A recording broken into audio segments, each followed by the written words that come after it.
Yo, what's up everybody? Nice to see ya. Welcome back. Happy Friday. Hello from the test flight version of the official Twitch app for Apple TV. Oh shit. Wow. Hello there. That's pretty dope, man. How'd you get that? And how is it? How is it to begin with? Happy Friday, everybody. Thanks for coming in. Appreciate you being here. Sorry about yesterday. Just, you know, just literally could not get out of my bed. So we decided to not do that. But, we're back. We're here today working on day 27 of Grivi.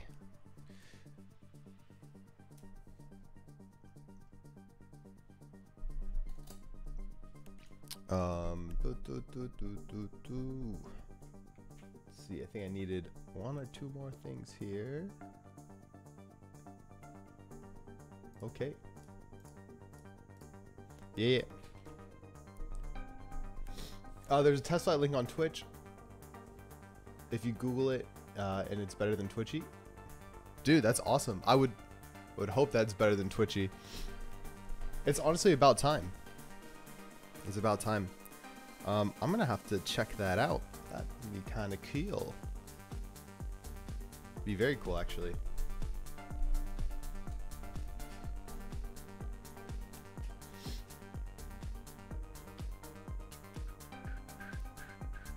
All right, so what do we do on Wednesday? Wednesday we started working on the... Yeah, we started working on actually adding the cells or the items, the song items to our list here. So that was these guys. And we still got a little bit more work to do. We got to add a little plus sign down here. To tap that would essentially expand all the comments for when we get to that. And then I think I would really love to put like a mock Spotify or like YouTube link in here, because I do have it set up where it's already doing that. And see how that works with the deep link. That'd be pretty cool. And then from there we can probably start with like the add songs. And like, oh, right, we should probably write this down. So, things to do. 1, add plus sign. 2, comments bar. Hey, Yag, welcome back, dude. Nice to see you. Would be cool if they could have the mobile app act as chat only when watching on the TV. Dude, that would be sick. That would be really great. Because, yeah, I can only imagine, like... Yeah, so what are you using right now for chat?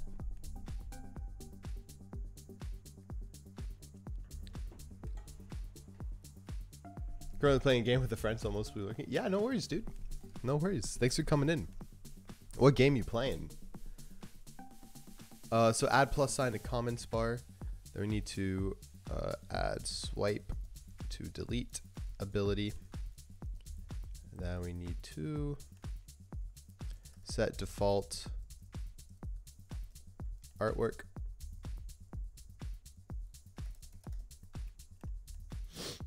For album image. And then there was the add song modal.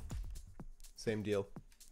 And then I pretty much have that listed up here.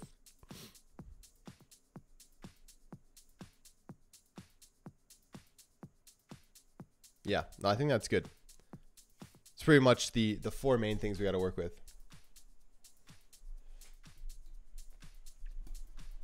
I'm using the Apple TV keyboard, but using the mobile to write, if that makes any sense. Using the Apple TV keyboard. A little bit of sense.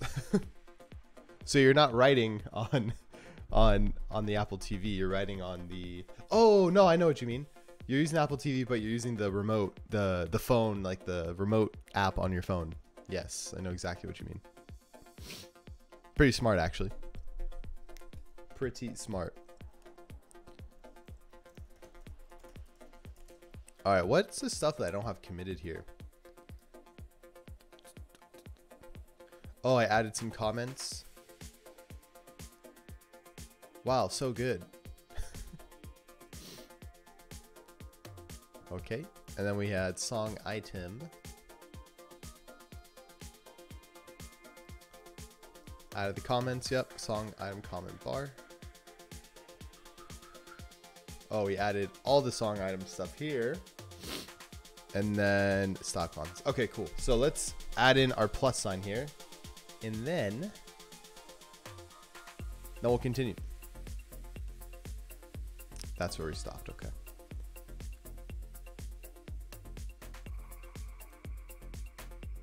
So I think I'm gonna need to import just this plus sign asset because I don't have that. So let's open up Xcode. Let's do it. That's cool, dude. I definitely gotta check that out. Says I don't really watch much Twitch on my Apple TV.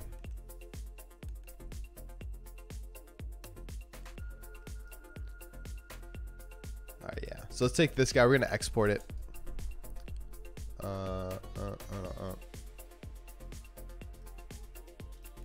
We'll do a 1, a 2, and a 3. Put that to desktop.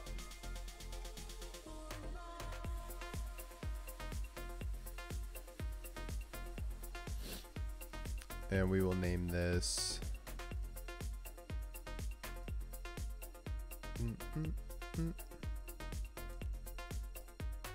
plus icon.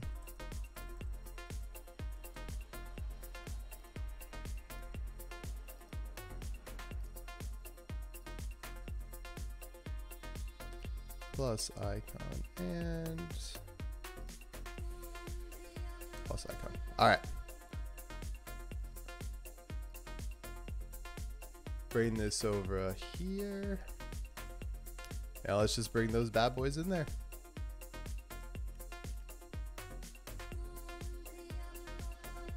Beautiful. I love taking nap with Twitch on TV. It's actually a really great idea. I could totally see that.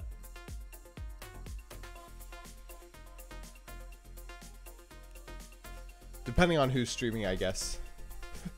You know? Hey, Roars, welcome back.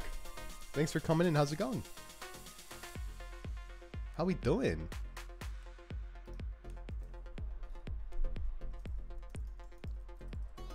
So let's get our source equals URI with the name of plus icon. And then we're just going to need to set up an image size or an image style here. So we're going to say width. What did I have? This guy was 42. It's about half of that. It's about 20. Width, height, 20.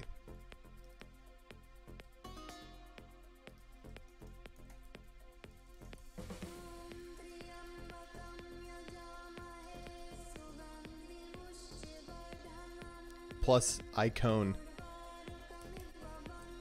There we go. Android's had it forever. Are you considering not watching? Huh. It's actually really cool. Didn't know that was a thing. Idling is boring? Oh no. Why is it boring? You're not drinking enough Guinness, that's why.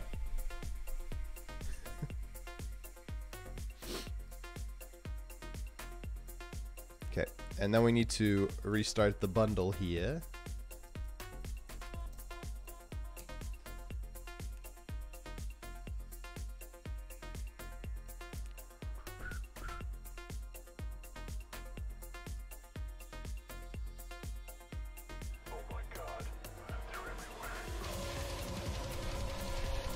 Yo! Rosav. Wowza. Holy moly. Welcome in. Thank you so much for the raid, bringing in the 7 new devs. I don't think I've seen you before. Hello. Thank you so much for that. Welcome in, everybody. The Ross bots descend. Steven Angelico and Raul Gimpai, thank you so much for the follow. Welcome to the Pixelogic team. Glad to have you all here. Hey, thank you so much. Huge shout out. Yes, part of the Live Coders member. Oh my goodness. Fantastic raid. Thank you very much. Thank you for the follow. Glad to have you all here. How's it going? How was your stream? The Ross. I like that. The Ross bots. Welcome in, everybody. My name's Alec. I'm also part of the Live Coders community. We're working on a mobile app called Groovy, which is supposed to be sort of like a social playlist, collaborative playlist thing using React Native, and just having some fun. Like coding stuff, enjoying the community, and things like that. Stream was awesome. We were coding up a CSGO mod that creates a new game mode inspired by Keep Talking, Nobody Explodes. Oh, nice. Yo, that's awesome. It's a lot of fun. How far along are you into that? That's super cool.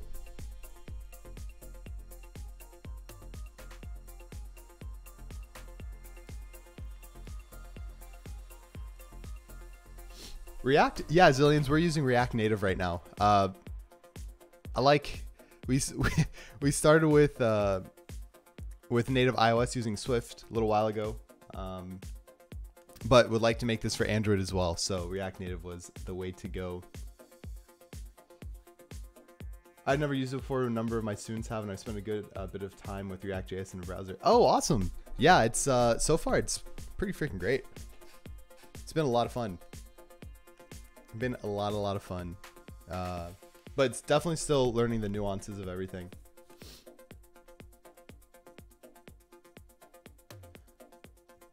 I took a test yesterday, and it's big in America, and they said they had educated 100K plus developers over there. Jesus, that's a lot of developers.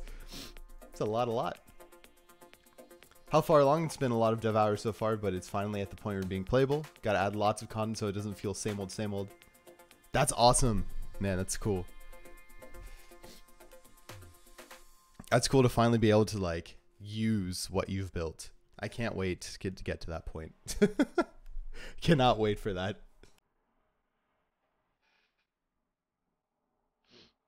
Well, welcome in. Thank you so much for that raid. Really appreciate you. Sounds like you had an awesome stream. Cool community. A lot of people in the Live Coders are great. So right now we're working on finishing up this kind of playlist item or like song item cell. I'm adding this plus sign. Basically, you have a song, you're gonna be able to press or tap this plus icon, and it should expand tons of comments. Hopefully, if you have a group of people in your playlist that like commenting on your music. So we're just adding that in there. I'm trying to see what's going on because we're not getting anything in our image here. Let me do a search for image because I always forget.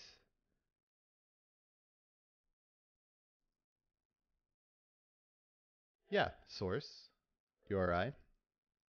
That should be it. Let's make sure I saved it. Maybe I didn't save it because that's like something that I do all the time. Save that image, style, source, and in Xcode, where are you at? Plus icon, right? Make sure I copy that correctly. Plus icon. Okay. Let me do this. Close out of that. Just to make sure. Because I did set a width and a height, right?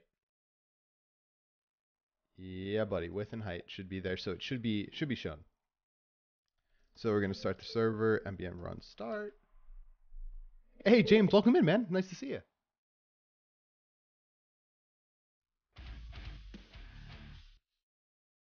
Better than PHP. Agreed.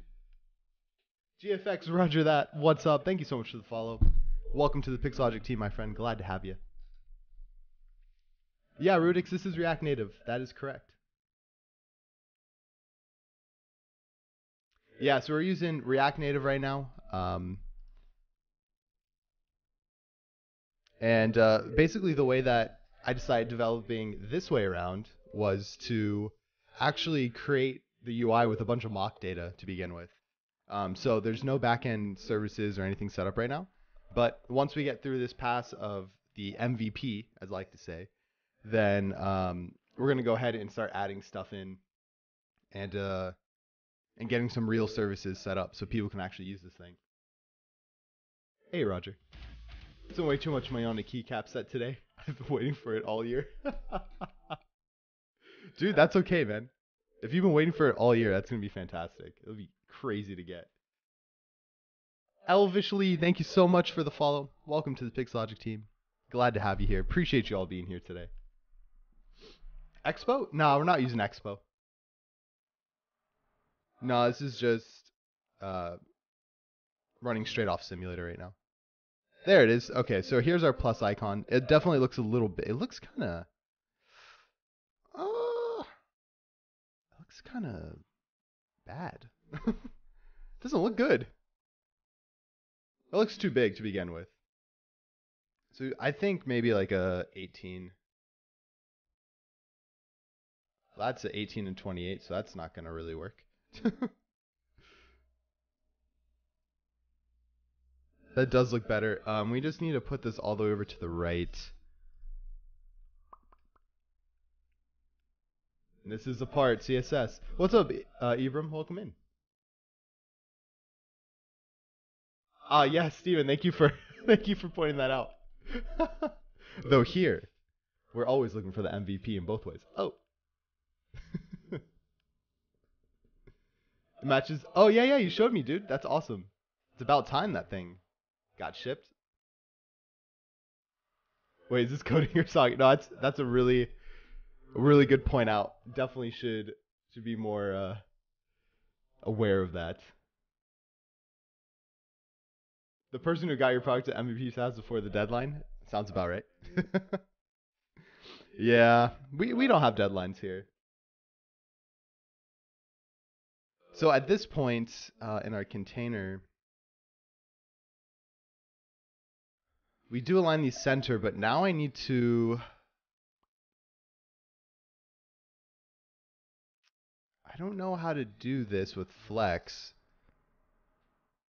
My initial instinct would just to be to float this to the right, but it seems kind of weird to do.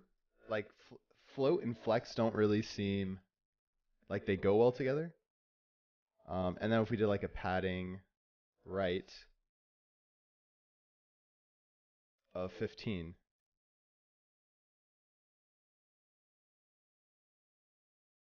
I forgot my comma. Oh no.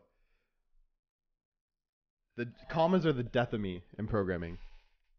Oh, float is not a valid thing? Okay. Yeah, I didn't think so.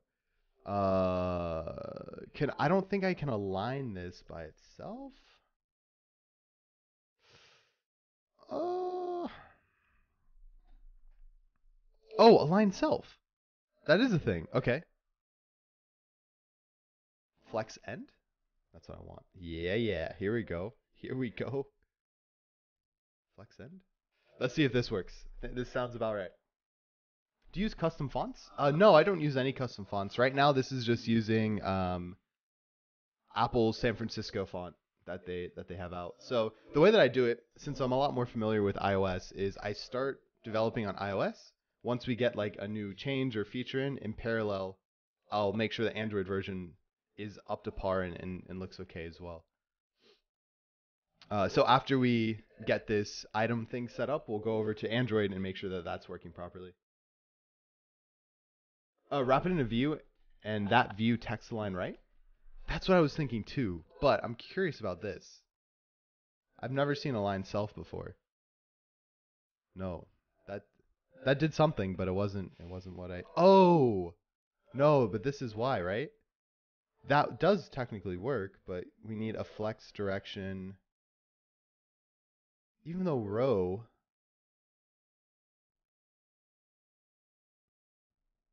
because technically it would be like this, right?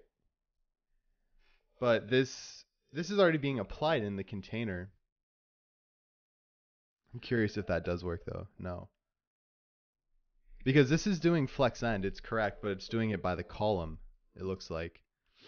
Which is kind of weird. But yeah. Yeah, it looks like we'll probably have to do that. Wrap it in a view. At least you have a habit of putting trailing commas in vertically aligned arrays objects, so your common problem isn't too bad. Well, I'm gonna be honest with you right now. It's not me.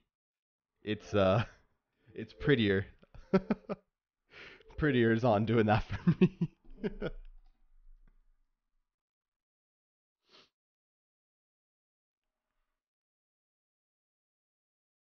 Yeah, that is true.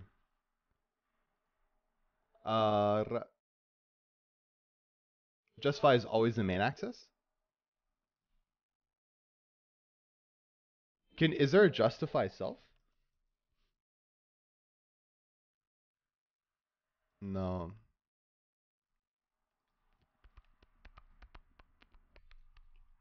I'm just trying to center the plus button, or not. Sorry, center it. Push it over to the right. And I thought align item would do it, but we can't. We can't do that.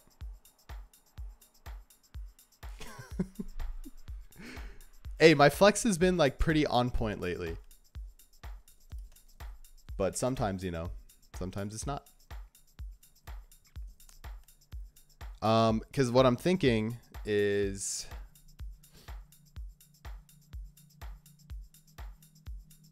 I take my text, but then in the view, we're going to have the same problem. Justify content and space between on the wrapper. Oh, yeah, that's a good point. Nice. Yeah, good call.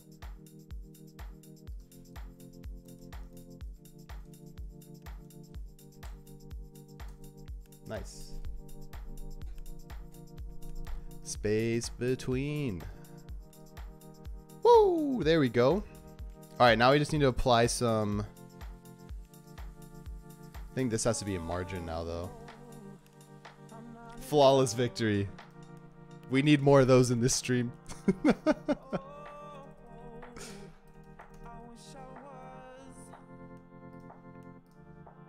Oh, baby. Look at that. Woo! Looking good. Looking pretty snazzy. Yeah, appreciate that, Evgen. Inspector, appreciate you. And Roars. We need more first try failures. Oh man. Yeah. Hopefully not failures though, right? Like that's, we don't want failures. We just want first try wins. for the clips. Is this what it feels like to be a web dev all the time? Yes. Yes, it does. Not a good time. All right, Evgen, appreciate you being here. Have a good one, my dude. Have a great weekend. Yeah, so that's pretty much that. I guess like the big thing here is we can probably wrap this in our touchable opacity stuff, because I mean we are going to have this as some sort of button, right?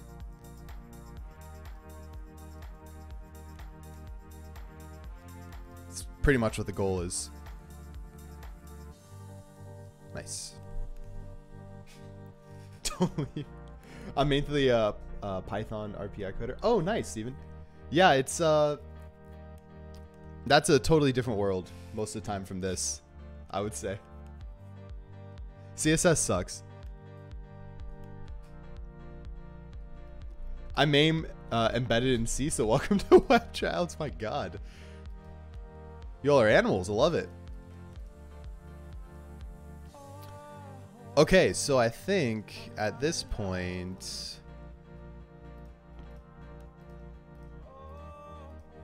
let's go ahead and commit this.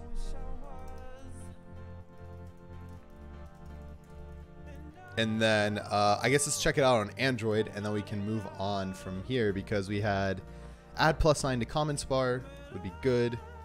Oh, and then we'll probably want to move on to our swipe to delete ability.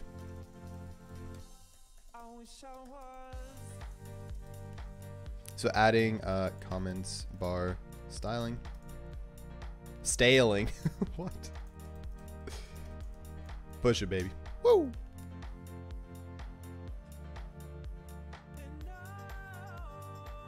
I like the Python workflow. Change file, rerun script. Yeah, it's pretty similar to what we do here as well. Except not rerunning a script.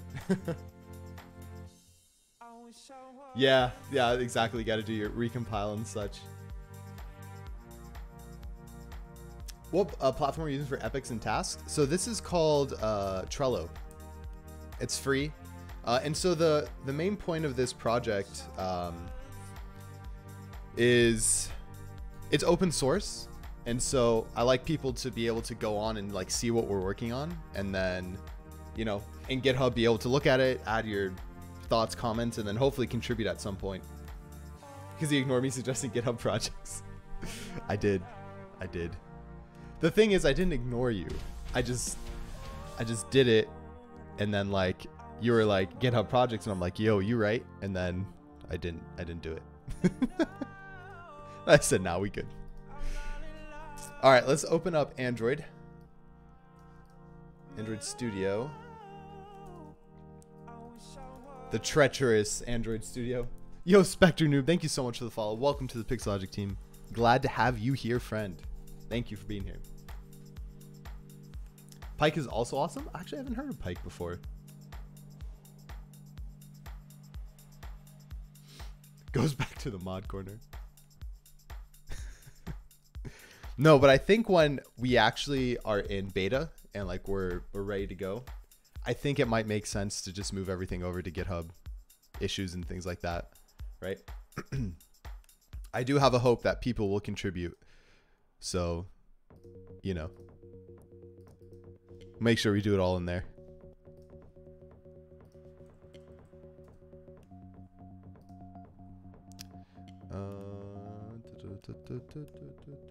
Put this in our drawable. Oh wait, hold on. I gotta copy it.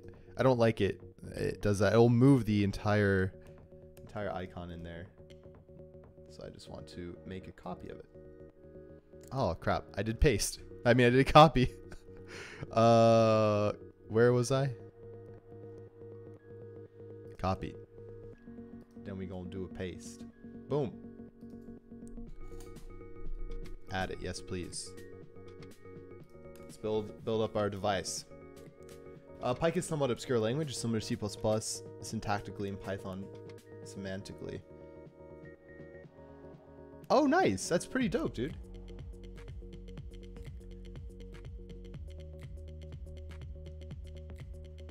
So you can change stuff on the fly while clients are connected without losing state. Jeez. That seems like highly useful in a lot of different scenarios.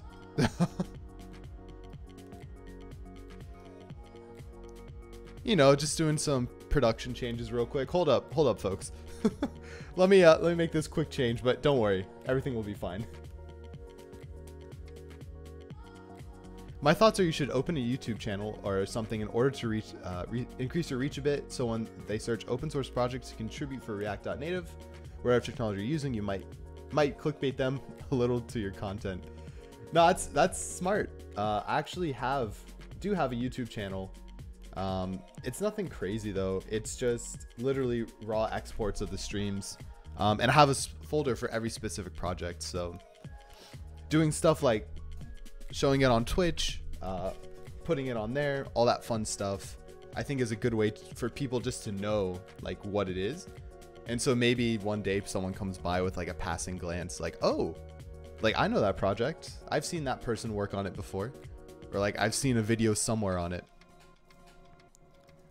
All right, so now we're gonna do npm run Android, get this going, and let's see how our song items look on Android. I use Pike for my Twitch bot. Oh, that's super cool. We've started a Twitch bot on this channel multiple times, but we never finish it. Something else always comes up.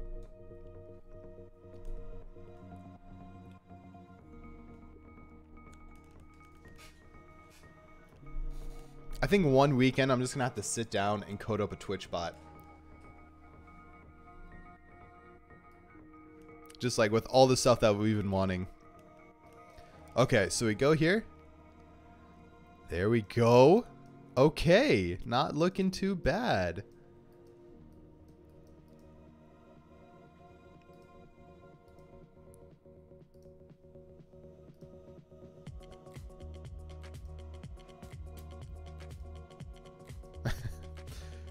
Awesome.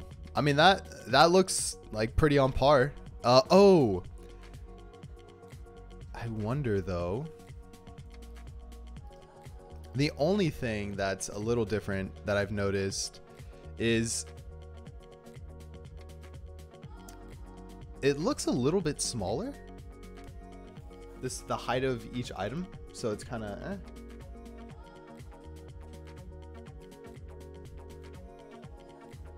Yeah, sure, Ross, for sure. I agree. I think bots are fantastic, and they're like nowadays they're so easy to make. Like you can get a really customized bot set up. I did one a little while ago for another community here on Twitch, like almost 2 years ago.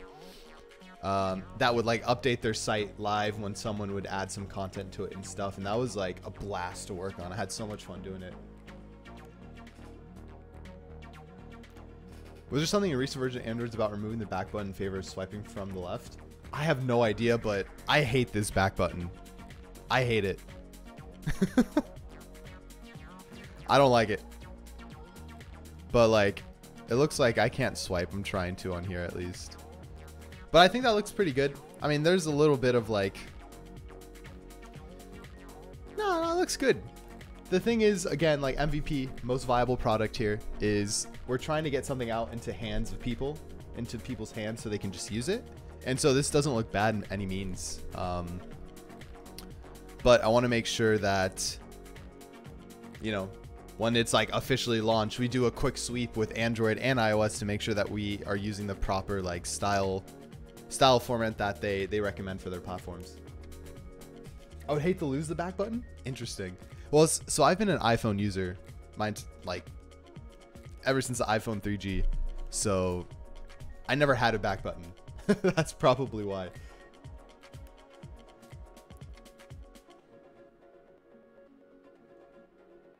Oh, interesting. Okay, good to know. Okay, so this looks good. We just needed to add our icon to our Android bundle. So let's go ahead and do a little squiggly here. And then we're going to want to add swipe to delete. That's going to be the next one. We have to, that's going to be a good amount of changes for sure. Yeah, because we're going to pretty much rework that component. Get status, that's already get add, get commit. Adding plus icon to bundle, Android bundle.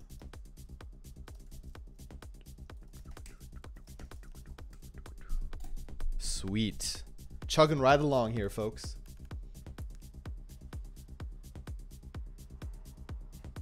Thanks, Yag. Appreciate you.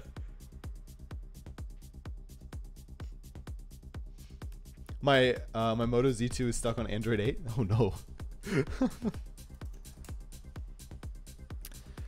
Speaking of which, let's take a quick little detour into the new Surface phone. If you guys didn't see it, the Surface Duo. So Microsoft had a big event this week.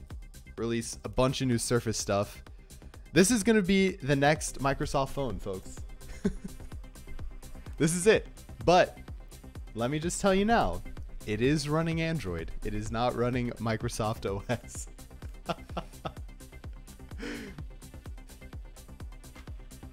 The Surface Duo. This is Microsoft saying, hold my beer.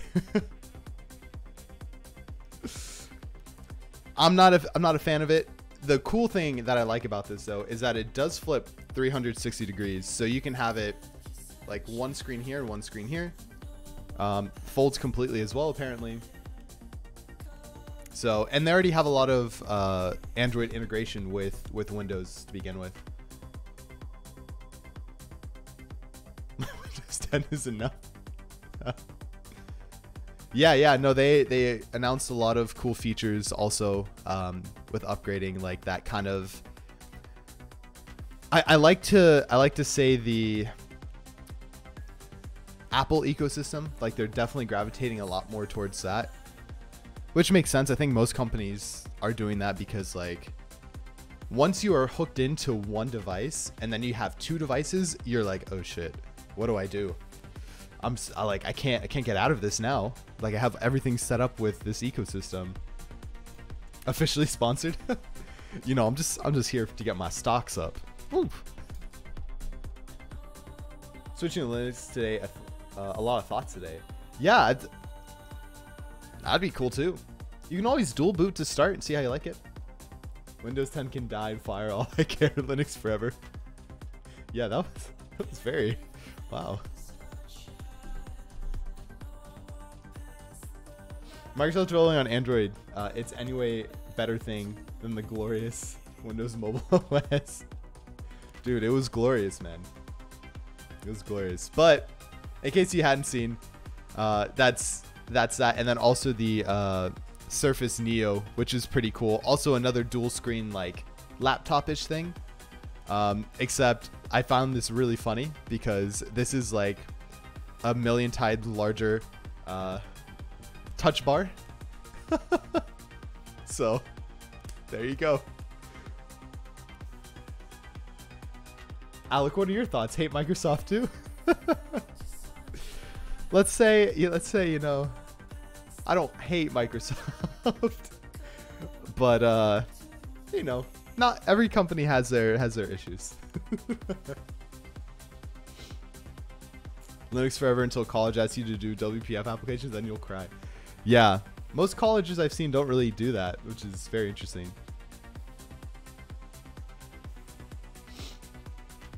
Yeah, that's true. The GitHub acquisition was pretty spot on, honestly. It's pretty great. I think there's gonna be a lot of really great things coming out of that.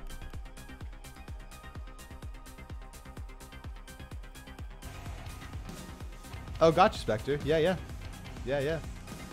No, VS Code's fantastic. Hey, Copper Beardy, thank you so much for the host. Appreciate you. Great name, by the way. Papa Satsu will fire you now. Yeah, he will. I'm sorry.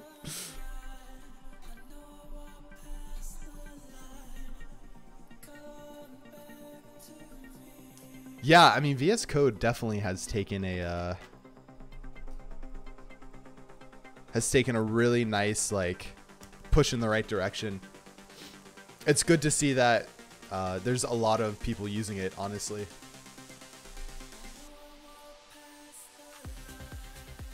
All right, so we're gonna start working on our swipe cell stuff. If I can even remember how to do it. So right now, in our main view here, these are our playlists. If you swipe over like this, you'll be greeted with this nice little trash can. Then you tap that, and you should be able to. Come on, are you sure you want to delete your boy Alex playlist? Come on, are you sure? You can either cancel or delete it, and then we have like a cool deletion animation that comes in. So like. Just like a little bip, and we good to go. We encourage all students to use it for consistency and dependability. Oh, that's actually really cool. So I'm curious, what do you teach, Ross? If that's okay to ask.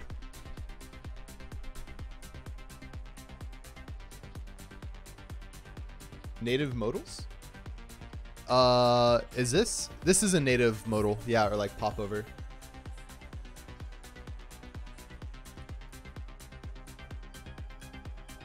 So yeah, we want to incorporate the same swipe cell thing here. I'm a TA on online full stack web dev bootcamp. Oh, okay, nice.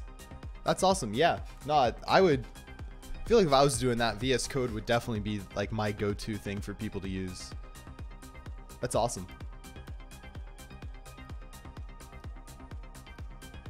Okay, so let's think about this. If we go to our playlist view,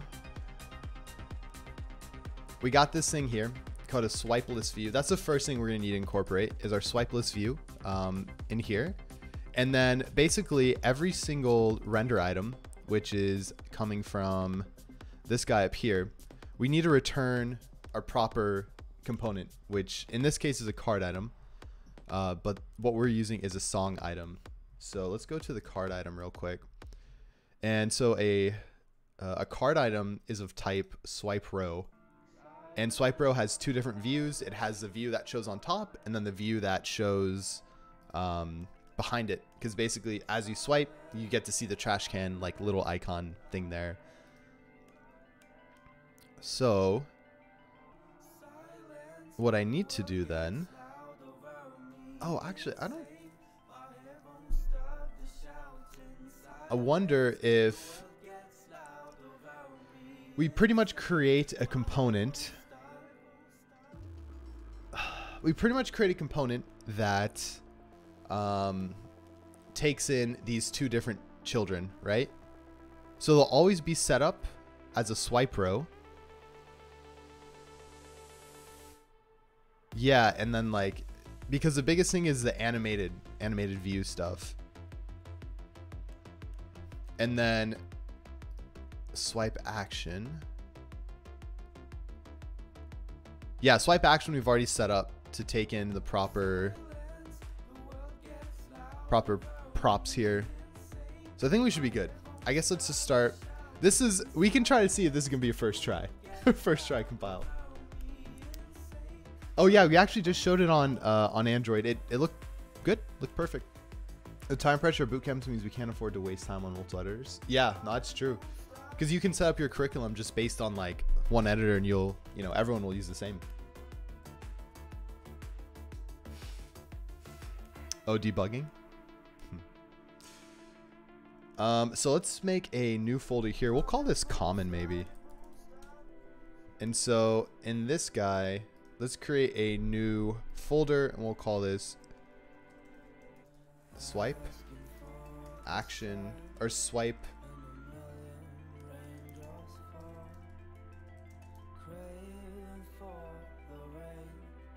the thing is we already have something called swipe row and that's coming from our library. Why don't we call this animated swipe row, because that's really what we're doing. We're adding a new animation to our swipe row here. Animated swipe row. And then so here, I guess we don't really need to make this a folder. Let's just make it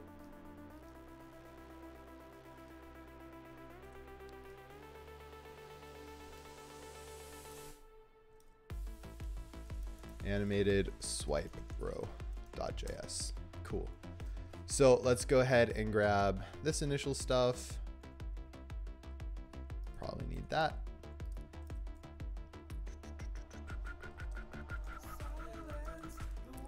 Animated swipe row equals. Then we do export default animated swipe row. Nice. Still get stuck on debugging.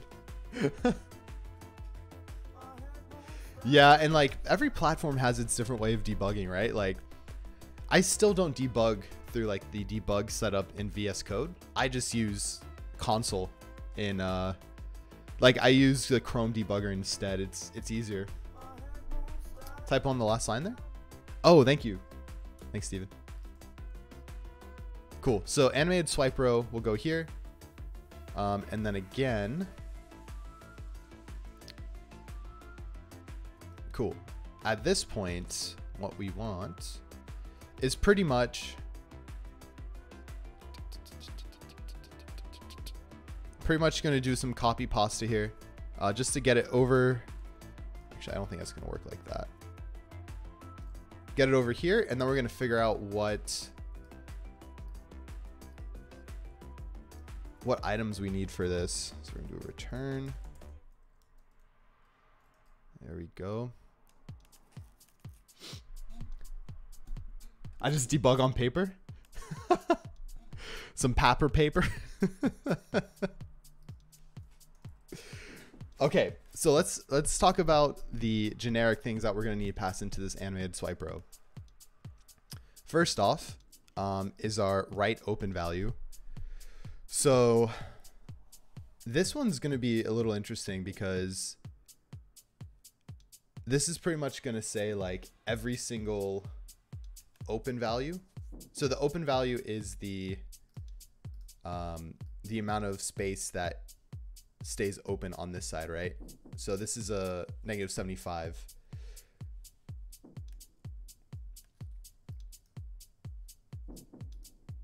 So maybe we just pass in a prop called open value. And so open value. And then we would want to define whether it be left or right. So is maybe like right open. I'm going to say int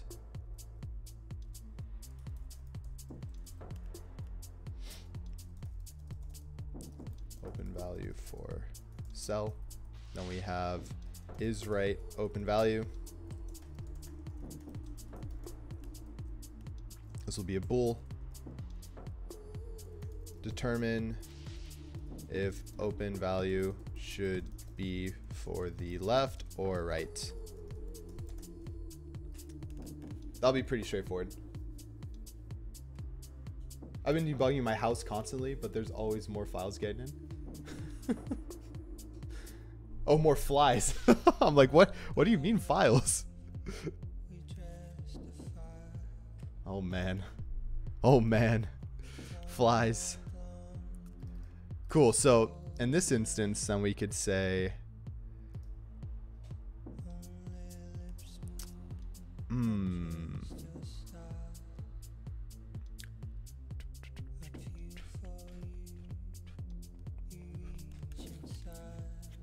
it would be cool if we can do write open value and say basically is write open value. If it is, go ahead and set open value. Else we set 0, and then pretty much do the same. I don't know if this is gonna work because I don't know if we can have both. No, we can. I'm pretty sure the API allows us to have both. And I spelled this. I need to do that. One thing you'll notice about my stream is I'm very big with typos. It's just my life. 0 else open value. Okay, so we'll have write open value. If write open value is true, we set open value, else set 0, and then vice versa for here.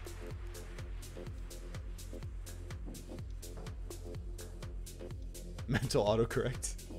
Yeah, for real. That was crazy. Oh, you live in Australia. Okay. The kangaroos? So do you have like kangaroos just coming up into your door one day and you're just like, yo, excuse me, friend, please back it up.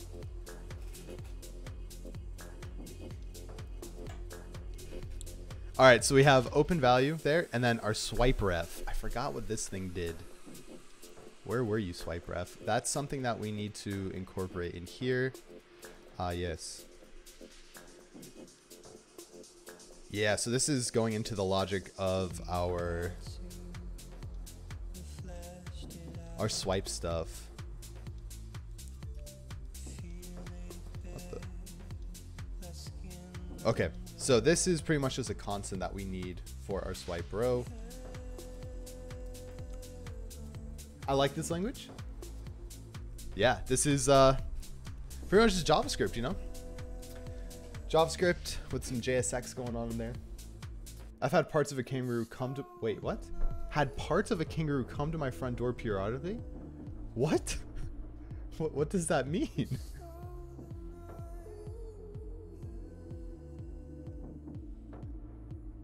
within striking distance of our home, but here in suburbia, they aren't literally at our door. That's cool. That's kind of like here in the U.S., there are a lot of different states here that have like deer in people's backyards and sometimes like black bears and things like that. Yeah. How do you only get parts? Ah, gotcha. Okay. Wow. I actually didn't know that. Hey, to each their own then, eh?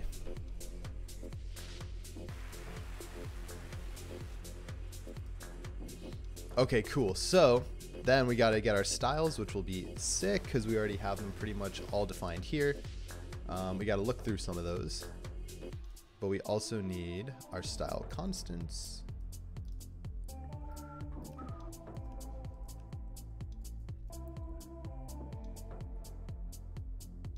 Really? It's cheaper. Interesting. Huh. Kangaroo mince is naturally a lot like a good quality lean beef mince. Okay. I'm vegetarian, so I haven't had meat in almost 3 years. I don't know any good quality meats. I can give you some good vegan meats though. That's what you're interested in.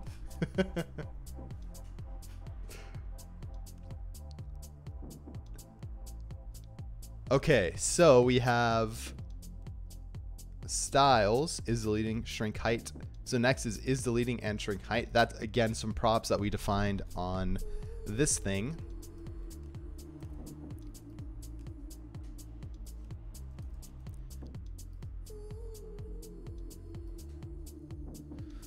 Ooh, we might need to figure this out. So I think this is basically our shrink height. It starts at a certain height. So we need to probably define that somehow. I can't remember exactly what that is. Oh, you're a vegetarian? Then you can use kangaroo meat in exactly the same ways used chicken, pork, beef, or what? What is that way? California.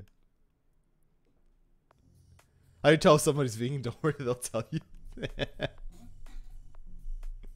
Boom. Easy.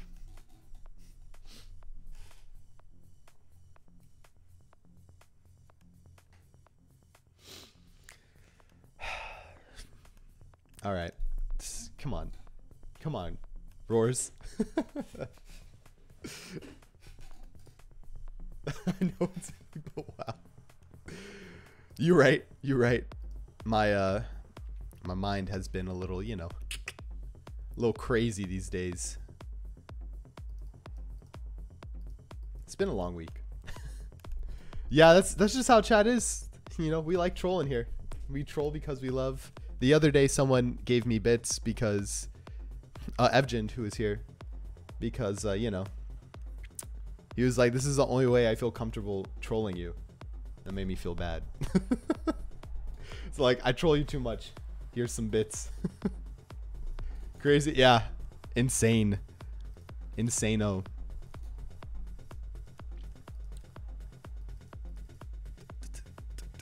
Okay, so I'm trying to think. Show songless action. So we're gonna need an action here. So for we'll do a, let's call it swipe action, probably. And so swipe action will be a funk. The action to run when tapping swipe action. I don't know. Swipe action action. So then we will pass that friend in. Where are you? Swipe action. And then we need to also pass in. We need to. Oh yeah, all our swipe action crap here needs to be brought in.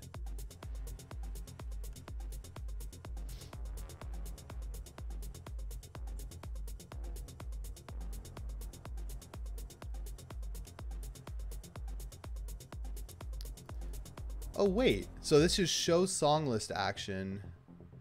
Oh, okay. I forgot. So this one is the actual action of the first card or like the overlaying card that we put in. So like this thing. So if I tap that right now, it brings me here. That's what that action is triggering. So maybe this should be like on, we should call this something else. That's not the swipe action. That's like the, maybe we can call it main item action. And this will be the action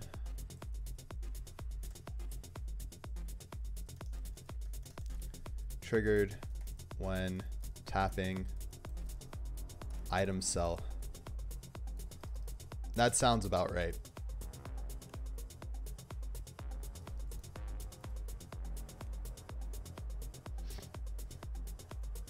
Oh, but also, man, I keep going back and forth on this. Take my money and my abuse. Hey, Liam, welcome back. Hey, Mui, what's up? So you've moved to React now? Yeah, doing some React Native. I know how much you love train, so I'm letting you know I'm waiting for a train again. Makes me sound like a 5-year-old kid. I do love trains. Oh, I hope you enjoy your train ride, Wars.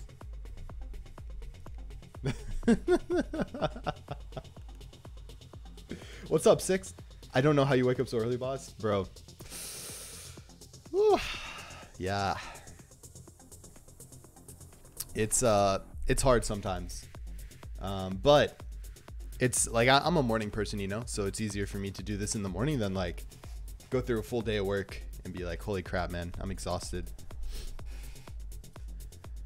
Okay, so here's the thing, right? Here's the thing. We know we have a swipe action, so I'm thinking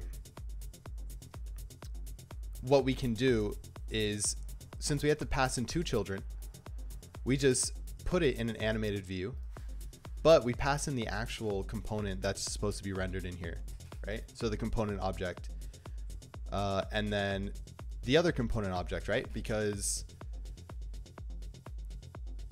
pretty much no matter what component we use this on, we are going to be passing in different content for each one, right? So like this,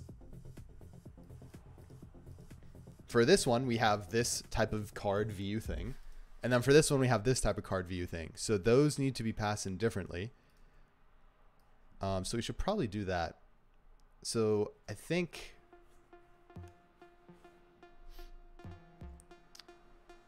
it's a main item action. That means we won't need this at all, because we'll just pass it in with the component. And then this means here, this will essentially just be our swipe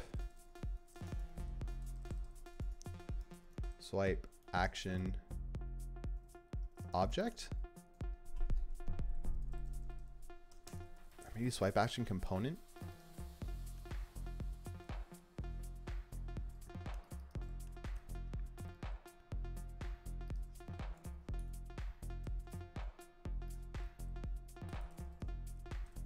Naming stuff is hard. Naming stuff is very difficult. So then we can comment that out.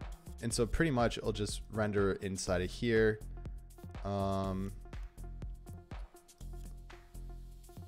Component being rendered behind the main list item.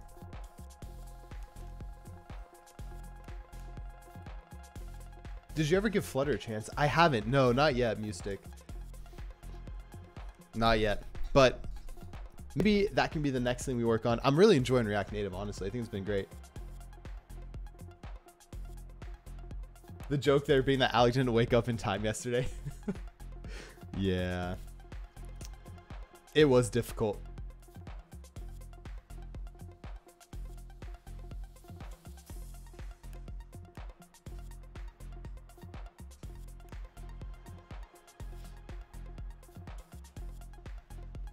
Option have children or pets? Yeah. Well, children, not anytime soon. Pets, definitely not anytime soon either. I ain't got time for that.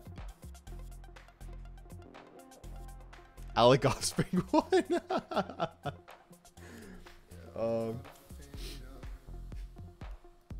Pretty much. Hey, Gareth, what's up? Welcome in. How native is React Native? What's the performance like? And do you have to jump through hoops to get something native looking?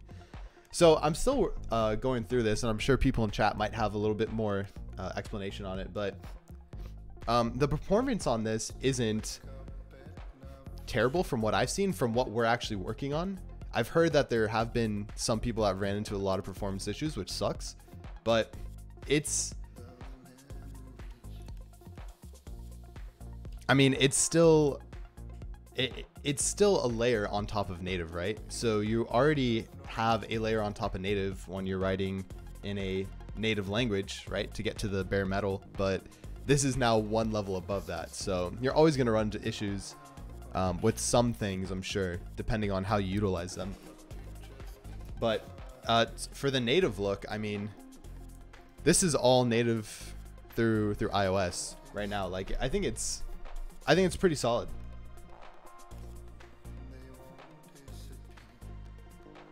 Like I feel pretty good with how it natively is set up with iOS and Android. It seems pretty native too. So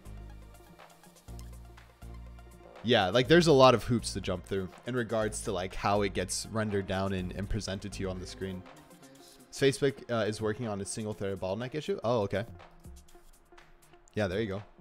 And also the thing about these types of frameworks and like libraries is that they're always going to be behind the latest version, right? So like when Apple pushes iOS 13, like React Native has to work to make sure all their APIs are working properly.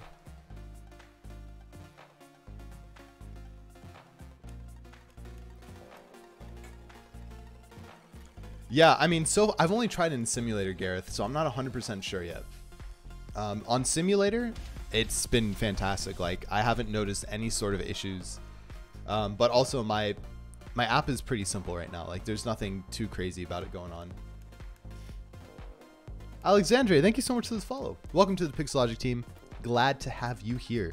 Thanks for being here. Okay, so we have our swipe action component, which will essentially be this. And then we have our actual, this thing, our actual thing here. Which then we can call the, maybe like list item component.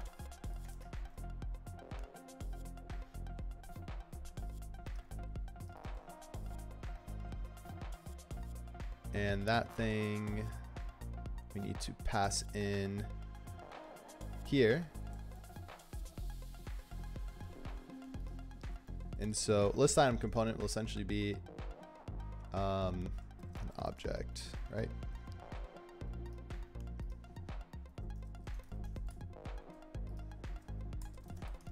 Component being rendered as the main item in the list. Nice.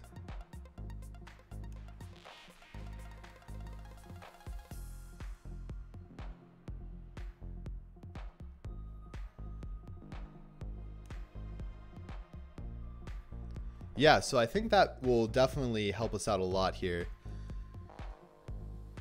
Okay, sweet. So we should probably try using it and see what happens. I was saying around the block from the Facebook Dublin office. Oh, nice. Did you get to go check it out? It's awesome. The simulator is really slow on your machine. What machine are you running?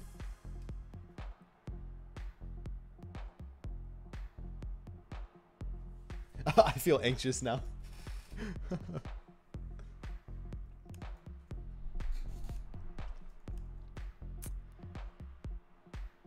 Okay.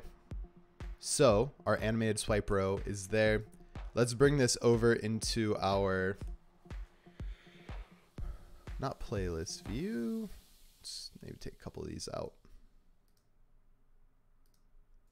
So it should be our song list view. Should go here. Okay, cool. And we have our swipe list view, which is this thing. And our swipe list view, yeah, it's this. So what we want to do is, since we're rendering a swipe row, all we need to do is pass in our animated swipe row.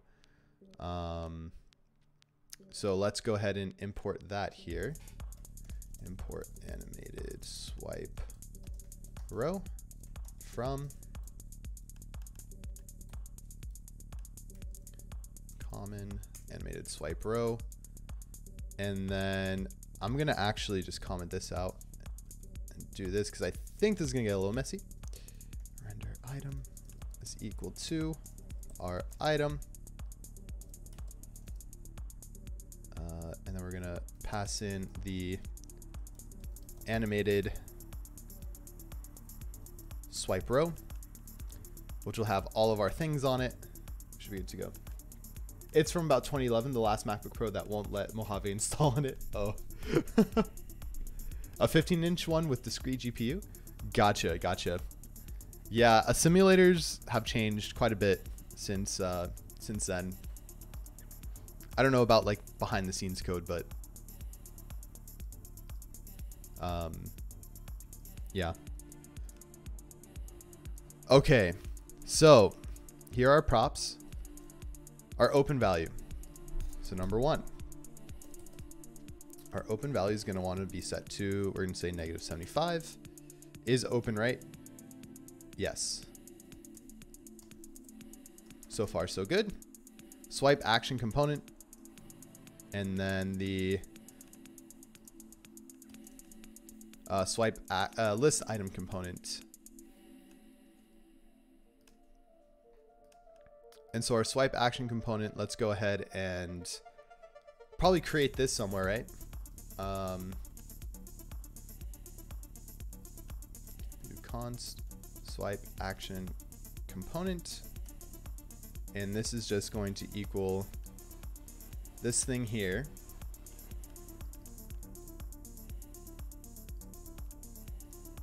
And again, our swipe action component is going to be our swipe action. Basically, that's taking in the action that we want behind the cell. So it's going to be a delete action. And then we're going to need a confirm delete playlist action. So we're going to need to create one of these as well. So const confirm delete song action.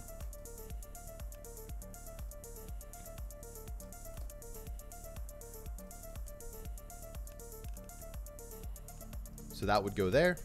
And then it's going to be a trash icon. We have that pass in, and we have our width and our height. Boom. Okay, so for right now, let's just do an alert. Oh, did I remove it? I did.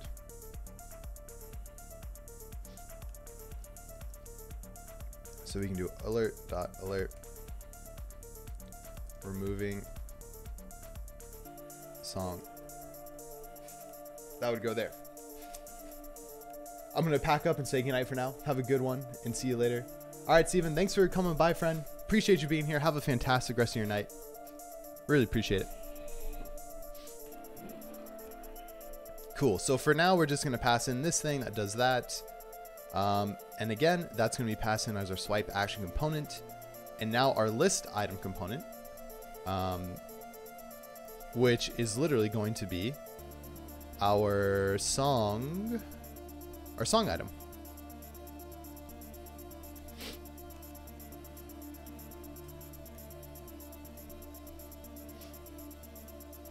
Oh, but we need to pass that in. So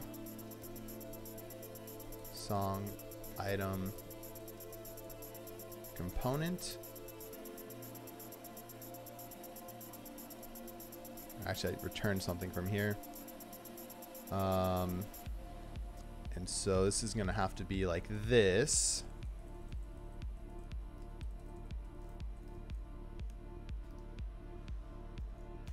Pass in the item. So song item component should be able to pass in as so, I believe.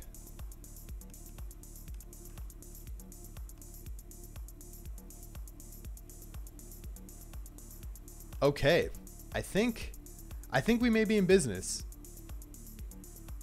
So let's take a look at this one more time again. So we created this new component called animated swipe row. It has these 4 values in it that are going to determine how our swipe row should be set up.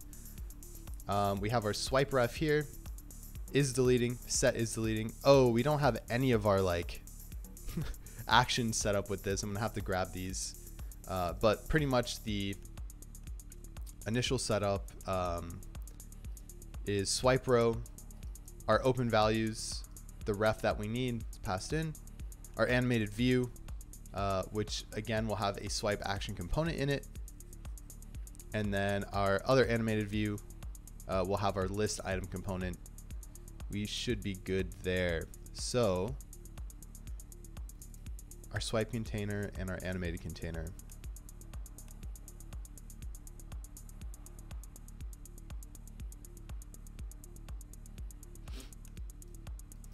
Detail container. What are these things? I think swipe container, just in container in general. Yeah, so we don't need that because that was specific to the view that we had originally in there, right? Our detail container though, do we have that? No, specific as well. And then height is whatever height's passed in.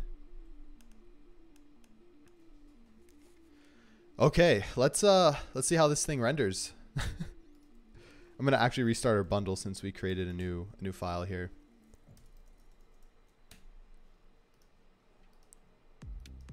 And then we will rerun our iOS version. And let's see what we got. I'm a little I don't have too much hope, but I'm curious to see what happens. Look at this. The commas. The freaking commas. Oh my god. Why do I suck so bad with commas, man? I don't get it.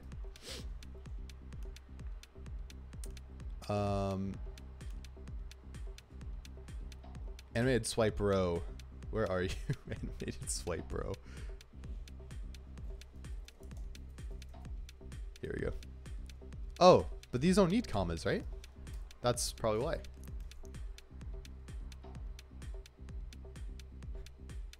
I don't have too much hope, but let's see what happens. It's my daily life. I just feel like every day it's the same thing. Oh, I gotta restart the bundle because it didn't load.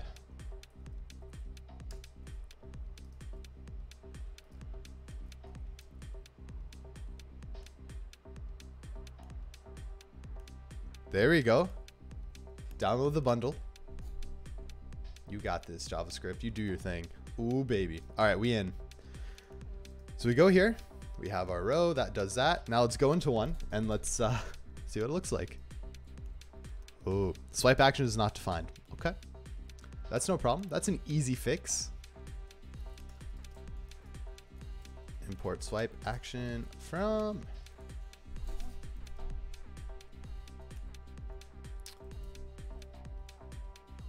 Where is swipe action located? We should probably put that in common, but I think it's in playlist.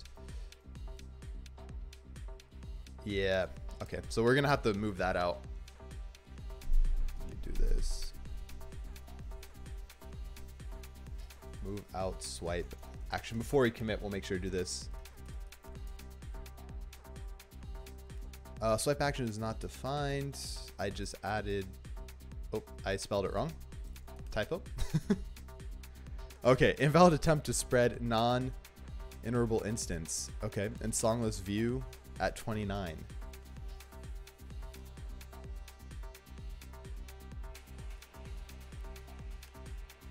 Song list view. Oh, component wrapper.js29. Where am I trying to spread something? In set songs?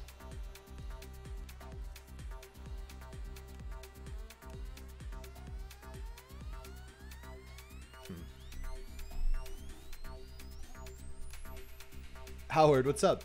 Hey, I'm working on a new web dev project and I'm trying to figure out what functions are being called when something is clicked on the page. But it's a super complex network of calls happening and I'm having trouble finding where some of them are coming from. Any thoughts how to tackle the problem? Ross, just love adding those quotes. We got to keep some of these. We should keep them. I like him. Where am I trying to spread something? Oh.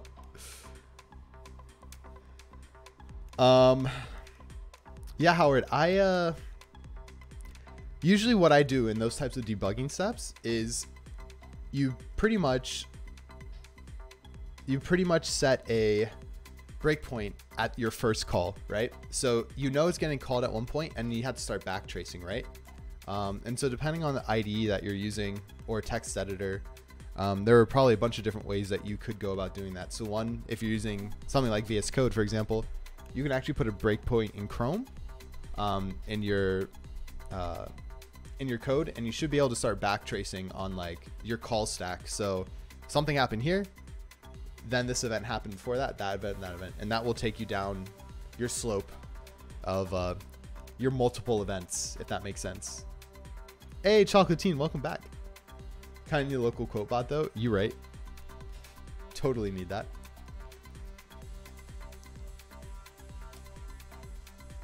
I'm going to try this again real quick. Make sure that we are properly loaded here.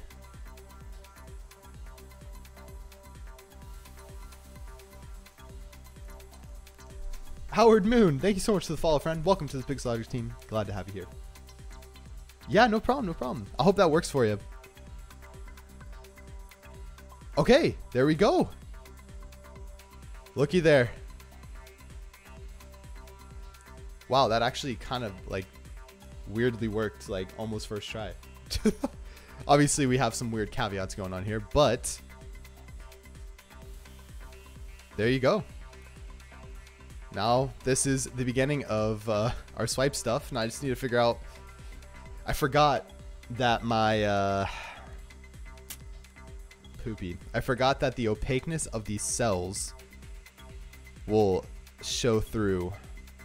I don't know what I want to do for that, which is kind of annoying. But cool, yeah, this will be a nice reusable component here. But let's take a look here. So first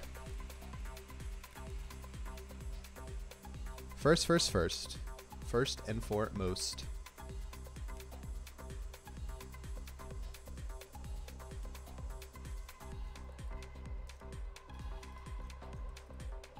trying to see what we don't need in here. That looks about right. Okay, so our swipe container has a height. What's our swipe container height passed in?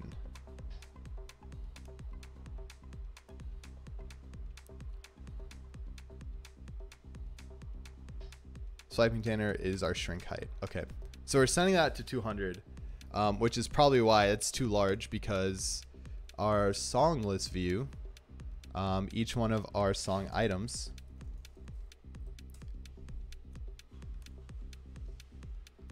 yeah, thanks, Ross. Yeah, it's super cool. It's awesome to see that this is like, it's like almost first try. That's what I'm saying. It's like an almost first try thing.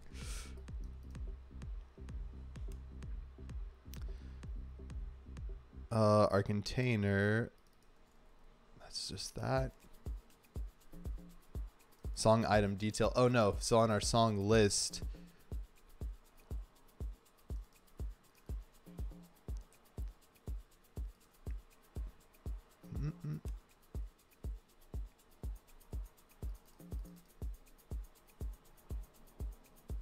where did I set the height on this thing?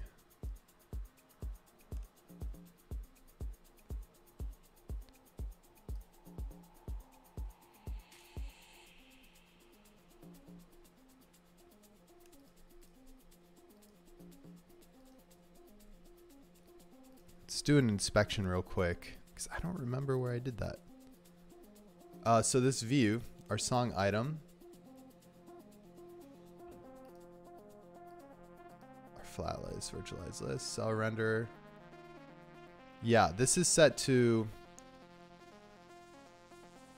a height of 220. So before song item. Because our song detail has its own, our own height, right? Almost is an actual first try though, is it? No, Roars, it is not. Blah, blah, blah, I get it. But it was better than the other day's first try. Wednesday's first try.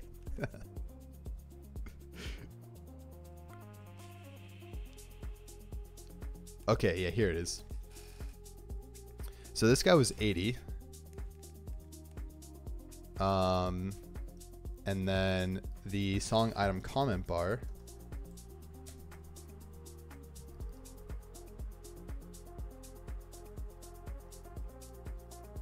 was, I put 40, so that's 120.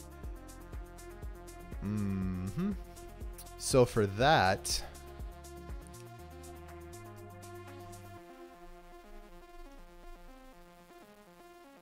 why is the cell renderer like that? Because I put 200, so if I do 120 here, I think that's why. Yeah, okay. That's the issue. So we need to put, we're going to need to pass in a, like item height, cell height. Progress, yes, thank you. It is progress. Yeah, we'll probably need to make this a tad smaller as well, but let's go ahead and pass in this prop for, so open value is right, open value, swipe action component, item height. Wowza. Item height. And so this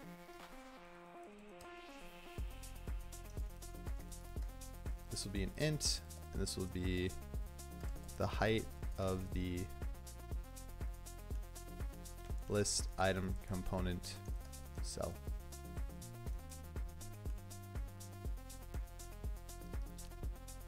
Item height, and that's gonna go, once we get that passed in, we can put that right there. And then we need to go to our song list view and say here, item height is equal to, I mean, we can do 140 or 120, right? But we should probably do some sort of like math on that instead. Nice.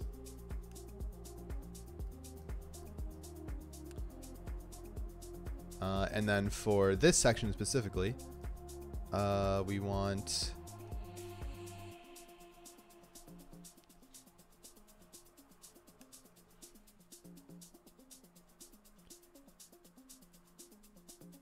probably a little smaller. So we did like 16.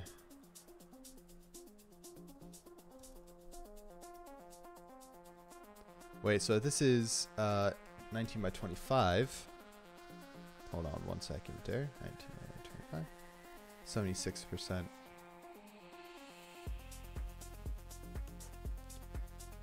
And then 6. So I bring it down. Oh, a cycle. Looky there. Bring it down by 2. Or sorry, 3. So 16. Wow. See how this looks. Oh, but that's the...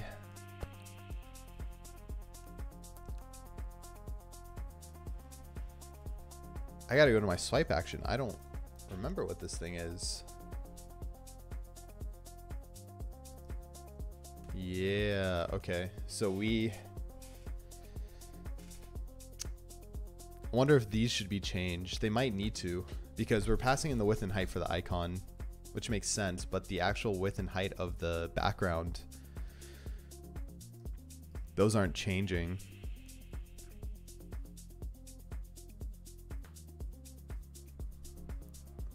But I think that looks okay. It doesn't look too large. It just looks like, it looks out of place, and I think that's mainly because of the fact that this is opaque.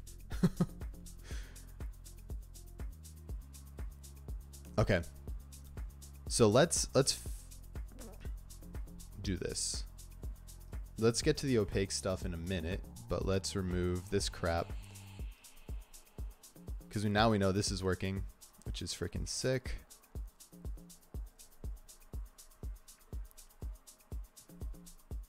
This is awesome. Okay.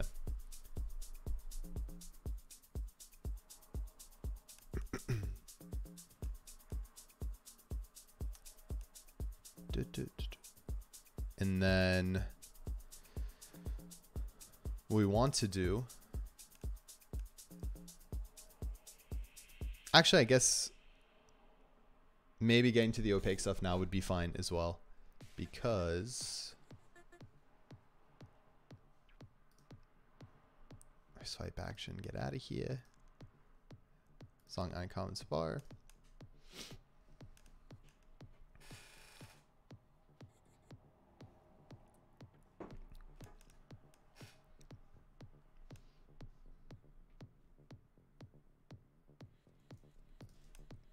Can remove that.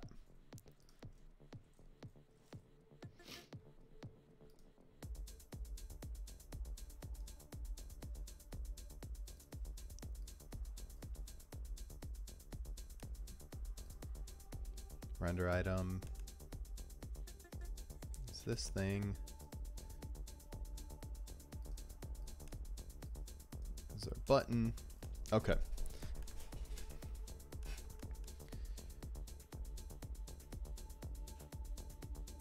So I guess at this point it was just doing a confirm delete, and we can probably get that from, oops, we can get that from our playlist view, the same sort of action. Tabs or spaces? Ooh, hard question, easy answer. Tabs, easy.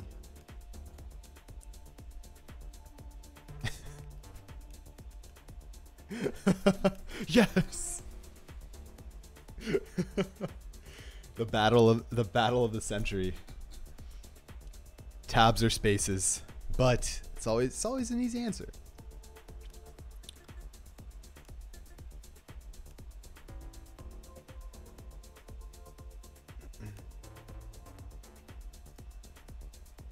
Confirm, delete, confirm. No, I just said delete playlist.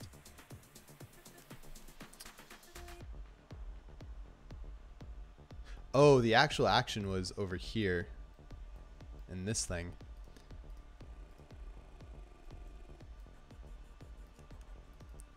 Confirm, delete playlist.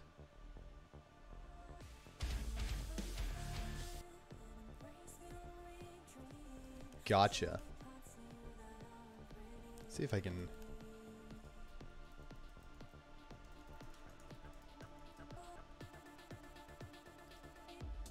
Here it is. Okay. Yo, Rafal TY, thank you so much for the follow. Welcome to the Pixologic team. Glad to have you here. My man. Always spaces, you monster? Jesus. What type of world do you live in? That's insane-o.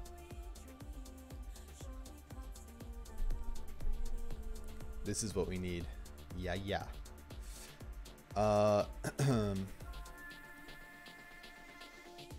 So this thing was called, or this should be called confirm delete action. That goes there. Delete song. Come on, are you sure you want to delete?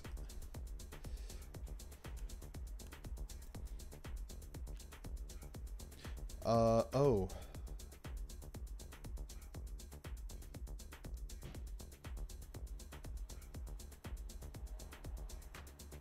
Yes, we are passing this in, right?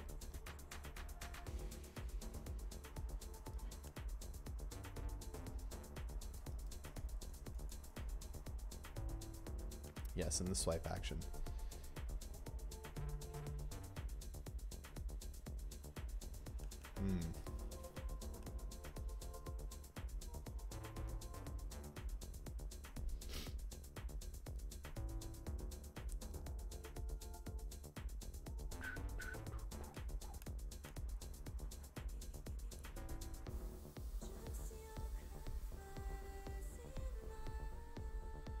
So I'm trying to figure out, I realized that in our song list view, I don't know which cell or like which song is trying to be deleted at this state. Because when we tap this action, I don't get an index or anything back, right? How did I do it over? How did I do it here? Oh, this was because this was on the card item.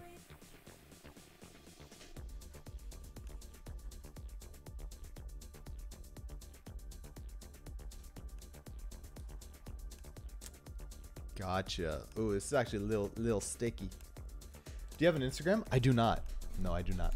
I have a Twitter, and that's about it. Got a Twitter, and that's about it. What's up, Chobix? Pass that index to the method. But how? That's the question, because if my swipe action,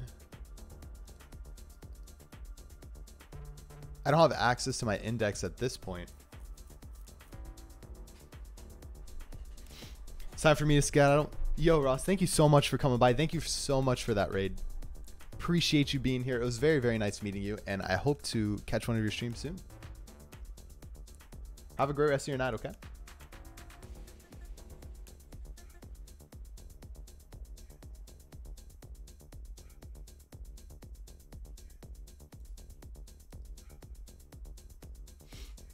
Yeah, catch you around. Have a good one. See ya.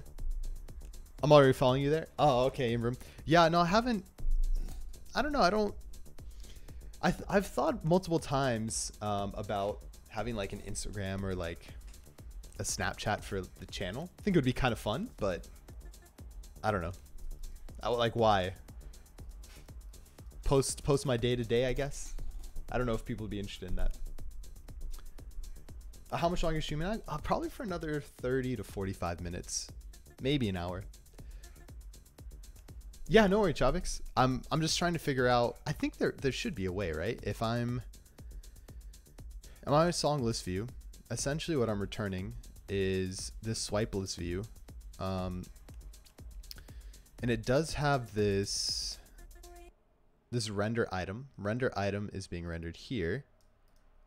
So swipe action component. Oh, this is what we can do.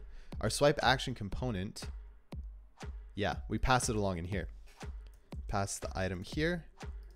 And then this actually ends up becoming a method with our item passed along.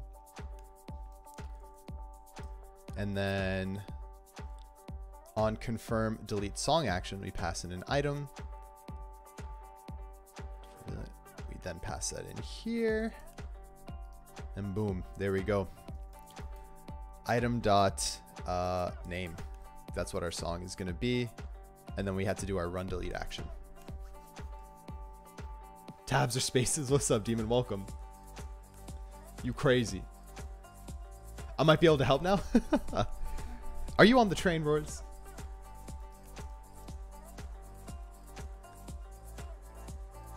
And then we're going to need to do a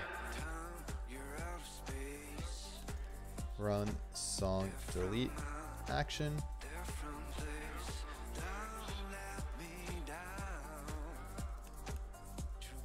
I'm at the fancy hotel. Ooh, okay. Why didn't you invite me to the fancy hotel? What? I want to go. So the components are functions in React Native. So these are functional components, if I can remember what they're called. I always forget the friggin' name. But essentially, yeah, this is a way that you could write a component. But you can also do like songless extends react.component and you should be good.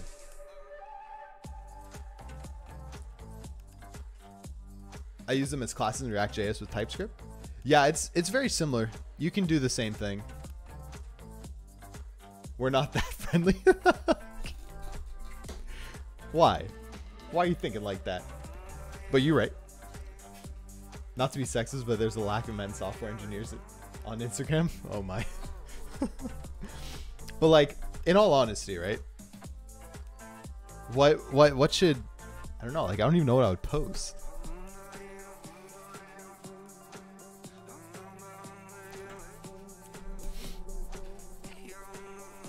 Run song delete action. Let's just for now put alert.alert deleting song. Let's see how this works. I always forget about this. Let all your wildest memes come true. Just sell your soul below. Boom. Let's come in here. Do that. Do that. Yeah, there you go. Are you sure you want to delete some cool song? Delete. It worked. Very nice. Cancel. Awesome. Easy. So now we just need to do our run song delete action. And we should be good. Flex your code with some man cleavage. Yes, I get you. Cleavage. You see my hairy chest. I know you'll love it. Hey, what's up, Jel? Oh man, let's just all love each other. How about that? That's all we gotta do. No one's better than the other. Just people are people, you know. That's it. Yes, Daddy. Jesus. Okay, so if we go back here, let me go to the run delete. So we have this thing.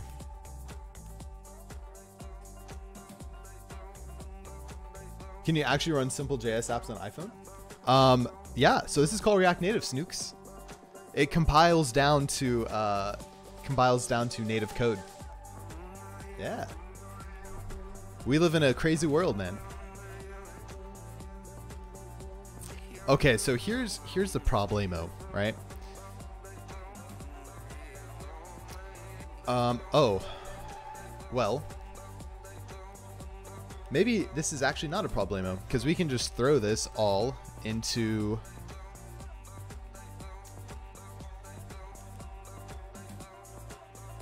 Okay, this is what we're going to do. We can throw this all into our animated swipe row, right? This stuff, this is literally just all animation crap. So once we get this animation crap done, all we need to do then is say if last item, then we call the method that we passed in. And that's it. That's all we gotta do. Easy. I mean, they're not wrong, I'm better. True, Royce, true.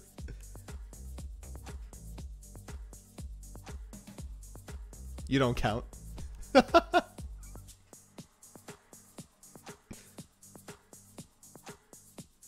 was very unfriendly. Yeah, there's some unfriendly engineers out there, that's for sure.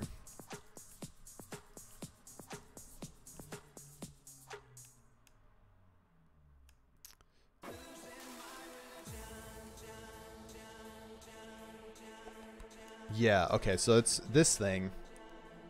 Delete playlist action. I think did I just pass it? Oh, I'm passing it in. So card item.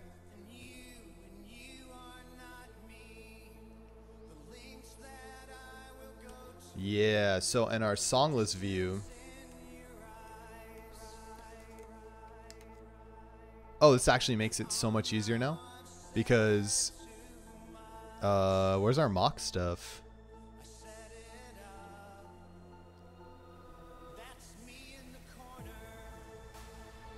Isn't our mock stuff in our songless view? Yeah, songs. For the playlist. Oh, okay, so now we're gonna have to figure out the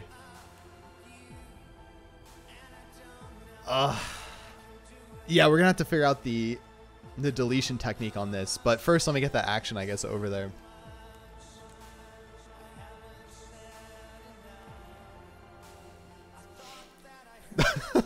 There are unfriendly people everywhere, yeah.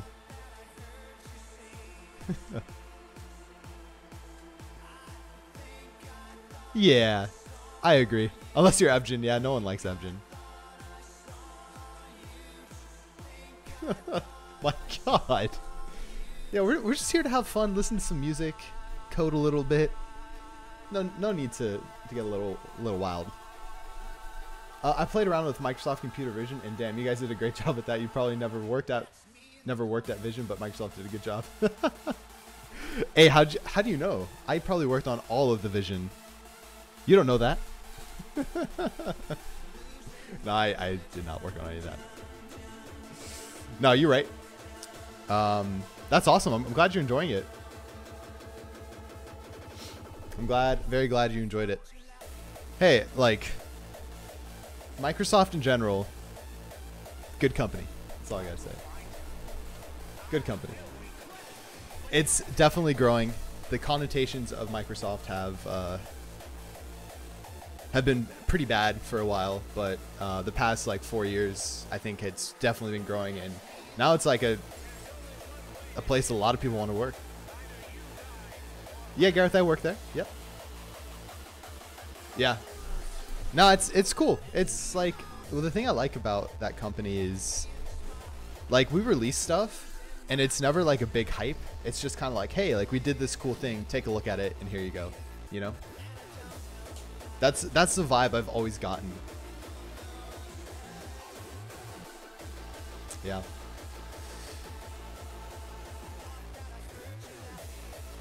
Yeah, man, with Satya has been incredible in our company, I think. He's really changed like the culture of what we do, which is really great. It's what a good CEO should do, you know? Man, I lost track of what I was doing. Yes, that is him.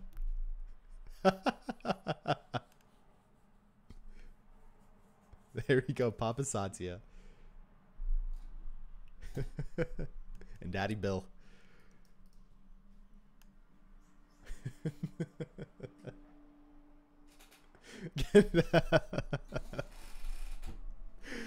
Yeah, he doesn't like me live streaming this React stuff. He's like, why aren't you using C# there, buddy?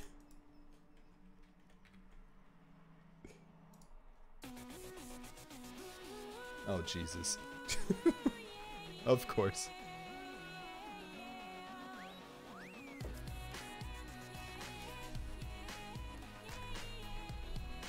Stop telling people you work for Microsoft when you don't. Shh, don't tell anyone. No one has to know.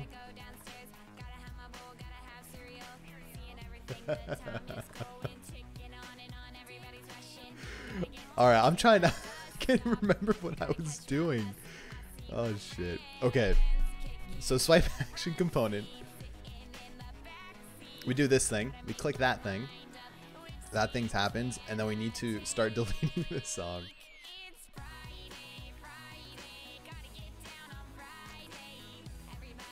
Oh, yeah. This is what we need to pass in.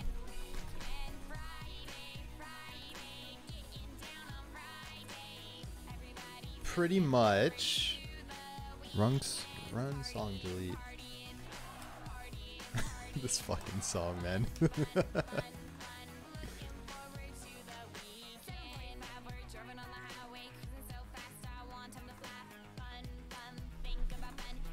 Someone go elbow him. Nah, we gotta listen through. Someone added it. They wanted it. I don't think people like Satya would mind you live stream React Native, to be honest. That's why I'm liking the openness. Could at least, to be honest, I'm not a big Xamarin fan or F# or C# developer. Yeah, no, I was just kidding around. There's actually a lot of I've ran into probably 4 or 5 different Microsoft developers here on Twitch, or people who work at Microsoft that live stream coding. And honestly, the team I work on, our app is built in React Native, so or not React Native, just React. So like I use this at work. It's very open now. It's a very different feel, right? New stuff that's coming out is we're not just like, yo, C#, you got to use it. .NET. It's very different now, which is very cool. Because there's platforms that are just better, right? It's easier. Okay, so we need to run this delete. And so on this delete,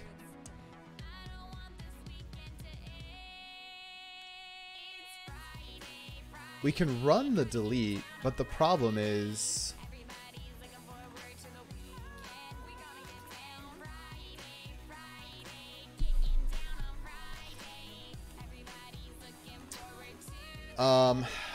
okay, because I can delete this. We have our playlist ID, but I need to get our playlists are located in our playlist view, right? Oh, so if I need to go back to there to edit my state, pretty much is what's happening, because that's where our song state is being held. So I don't know how to do that, actually, unless we bring over another method that's like run update or something. So playlist view.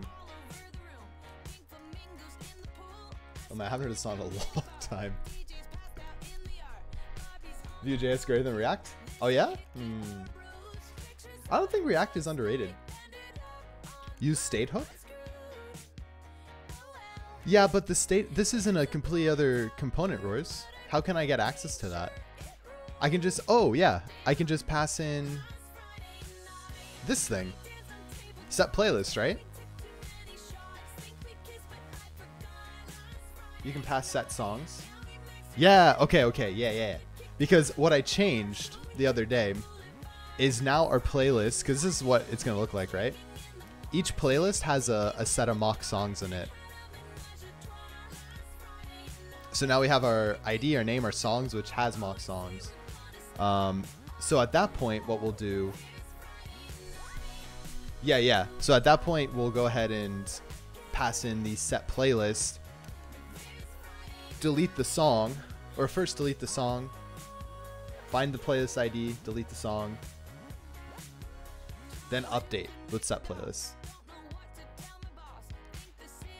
I think I know a lot of bad developers. maybe so. That's a good call. Okay, so we'll pass in set playlists. We got to do that in this thingy. The song's so catchy, man. I like it. Nerd Mom 630, fantastic. Welcome in, Nerd Mom. Appreciate you being here. Welcome to the Pixelogic team. I really hope you're a nerd mom. That'll make my day. Where the heck is this thing, bro?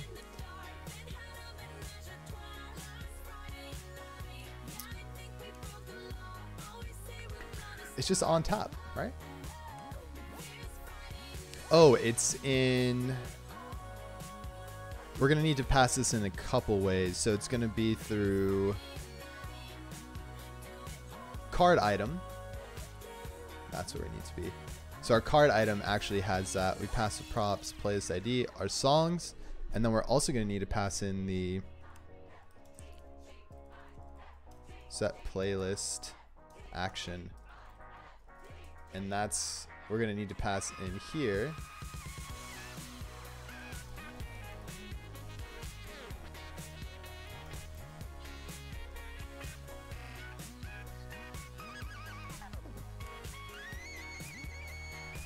Me too. I love it.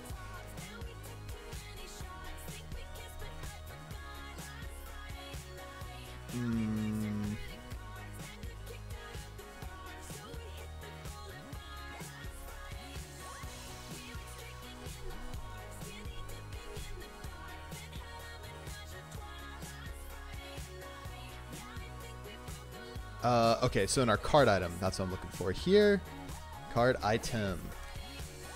Here we go, here we go. Set playlist action. And so this is just going to be set playlist, right? Where's our hook state stuff? Set playlist, yeah. Okay. So we pass that there.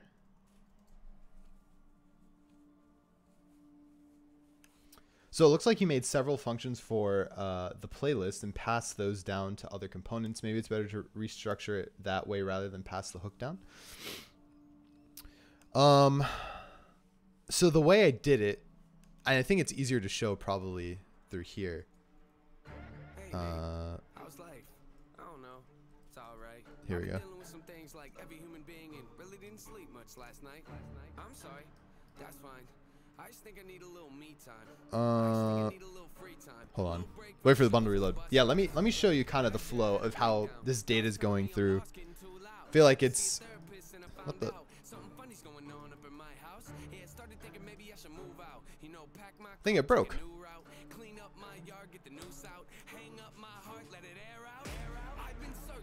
Oh, thank you. Yes. Thank you, thank you. I'm quite nervous. Hate it when I lose sight. Life gets blurry and things might hurt me. It's probably gonna be a long journey, but it's worth it though. Cold world out there. Kids, grab your coat. Spend a minute. I know now I'm back. Oh, snap. I always forget. There we go. Thanks, Rose. There, we got that there. Okay, so at this point, this is our playlist view. Our playlist view houses all our mock data right now, right? So that's our playlist with all the data associated with it, which is mock data. So what happens is on mock data, when I'm in here and I tap on one of these items, I pass along playlist ID and the songs, right, for that playlist. So now I'm in here and I still have my like parent mock data at the root, which is the view before, obviously. And so what I want to do is when I tap that and I press delete, I need to 1, find the playlist, 2, delete the song that was there, and then 3, update the mock data in our parent, because this view should be controlled by our parent. And so I don't want to pass the entire mock data object over. I would rather do this like set playlist thing on over here, because then I'll just update it in the backend, and when we navigate back, it'll reload the views or the table as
man. Good times.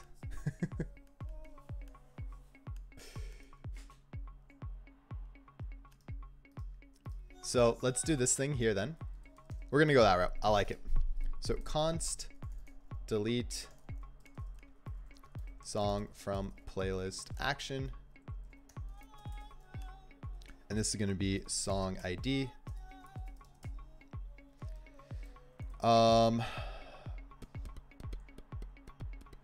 We'll probably need the song ID, and we'll also need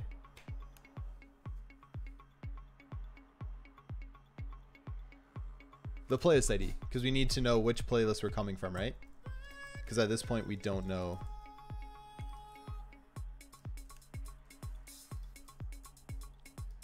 And then really it's just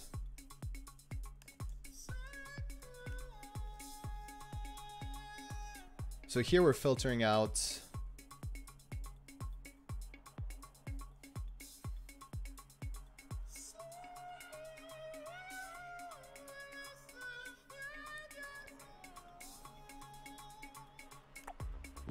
I'm always like trying to figure out the best way to do these filters. I hate them. Oh, okay. Yeah, I'm thinking like we can, because I know how to do it like the mundane way, which is get the index of the playlist, find the song in the playlist, and then update the index within our. Oh no, that actually won't work in our set playlist, right? Because I can also do a filter. That also works too. So I filter by the playlist. Filter playlist, not ID. Now returns all of them. But then I get an array back, and I still need to filter by the song. Nested filter. Okay. Back in Ohio, working a 9 to 5, trying to get a writing gig for games and just explore more options. Oh, okay. I'm well, miss Orlando just a bit, but happy to be back with the friends, family. Hell yeah, man. Totally get you, dude. That's awesome. A writing gig for games. That sounds pretty sick, dude. I hope that's working out for you. I'm also not in Orlando anymore. I'm in Seattle. So definitely different vibe. Okay, so let's do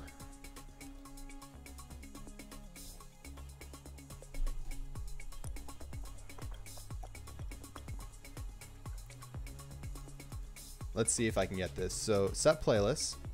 We have playlists.filter.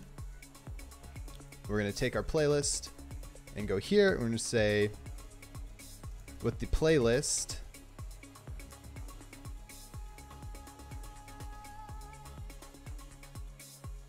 playlist.id is equal to our playlist ID.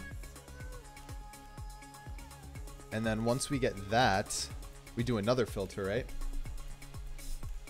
And that will be with the no, playlist ID. Don't we have to? So if you get the playlist ID, this returns a an array, right? And then we should have one. So it should be. Is there a first? No, there's no first in JavaScript, right? I'm thinking. Maybe not. Yeah, yeah, okay. Hold up. So let's do a const playlist equals playlists.filter and then playlist, and then we want to return all of them that say playlist.id is equal to our playlist ID. Okay. Huge changes for you. Sorry to interrupt this process again. Keep killing. I look forward to what you make. Hey, thanks, Kanka. Yeah, dude. Don't worry, man. Anytime. This isn't a serious thing, you know?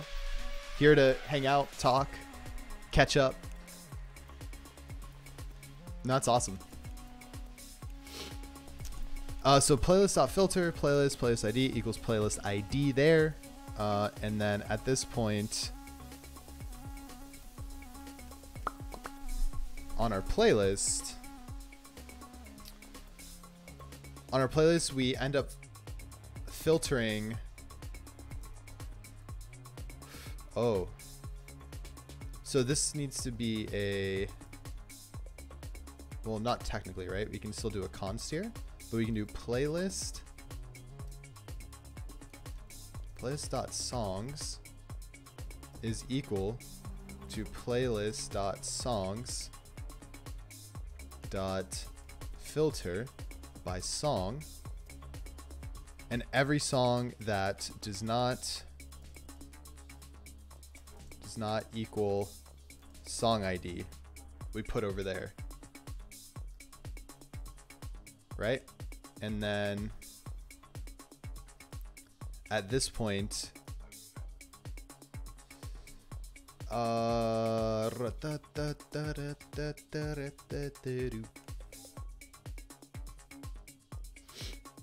it's still in, right? Oh, yes, thank you.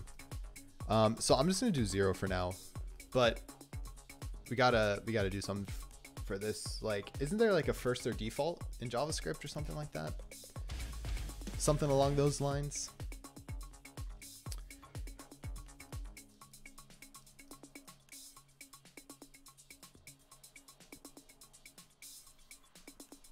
Yo, Ro, thank you so much for the follow.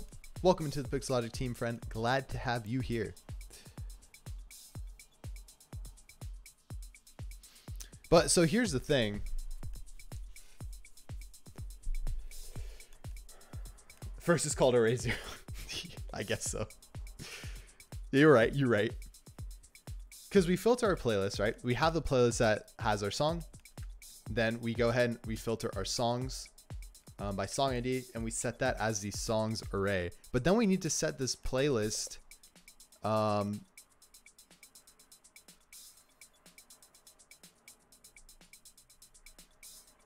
We need to set this playlist back, right? And so I think what we could do is, I mean, we already know our,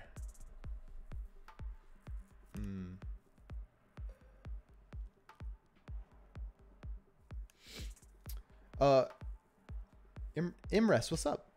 How does object class model work in JavaScript? So they work pretty similarly,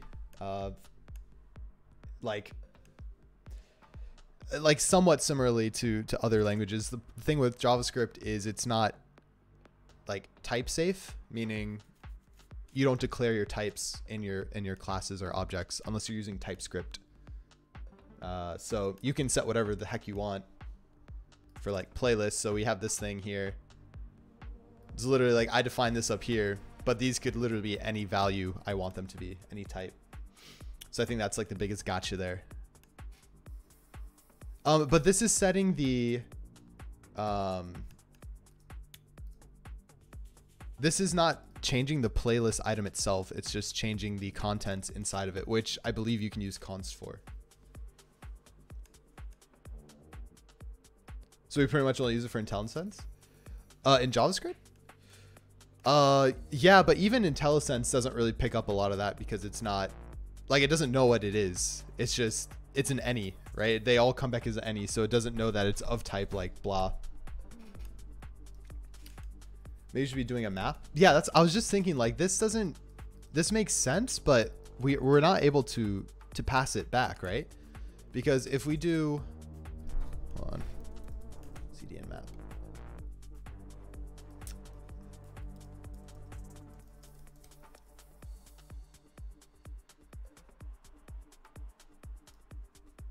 It's like, oh, MDN. How do I put CDN? I'm so dumb. Okay. Yeah, so that will actually change the contents of our array, right? So we can do a map, we can find the playlist, then inside that playlist remove the song, filter the song out, and then we should be good. Yeah. We should be good to go there. So I think a map is right. Imras, thank you so much for the follow. Welcome to the Pixologic team, my friend. Glad to have you here. Yeah, there we go, Rose. Yeah, exactly. Exactly. So technically, we still should be able to do. Oh, it makes a copy of it? Gotcha, gotcha. So we can do const updated playlist, and then we can do playlist.map playlist.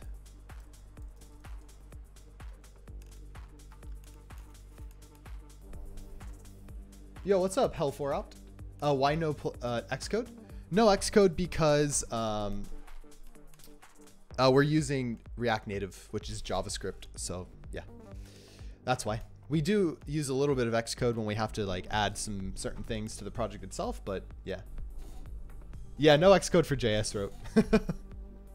No JS. Xcode wants to open my PHP files. You can use it as an editor for sure, but like you won't be able to compile stuff like that. Not that I know of, at least. Yeah, no, I don't want to open my PHP files in Xcode, that's for sure. No, that's gross. All right, so then we're going to check if playlist.id is equal to playlist ID. Then we're going to go in here and we're going to say playlist.songs.filter. Yeah, playlist.songs.filter. I'm going to say song. We're going to filter by song.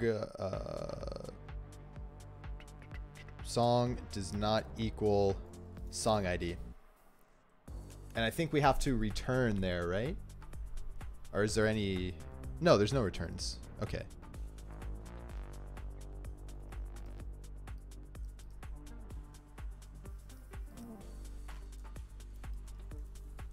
I'm just put here filtering song. Yo, Hell4op, thanks for the follow. Welcome to the team. Glad to have you here. Thought Xcode was Swift only? No, Xcode, you can do, I mean, Objective-C as well. C++.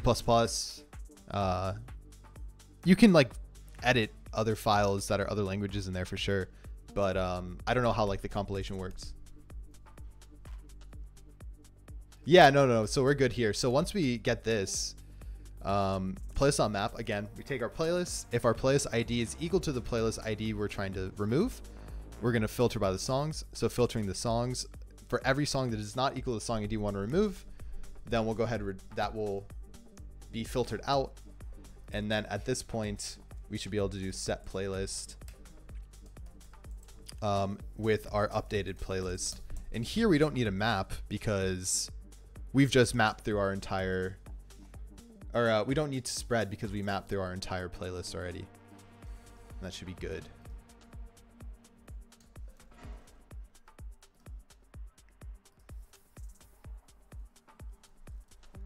Yeah, I think that should be good. Oh, you have to return the playlist after the if? Oh, do you? So on the filter? Oh no, here.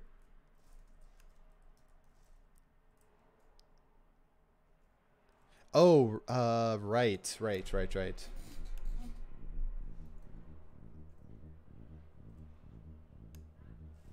Yeah, because technically, like here, this is already a return pretty much, right?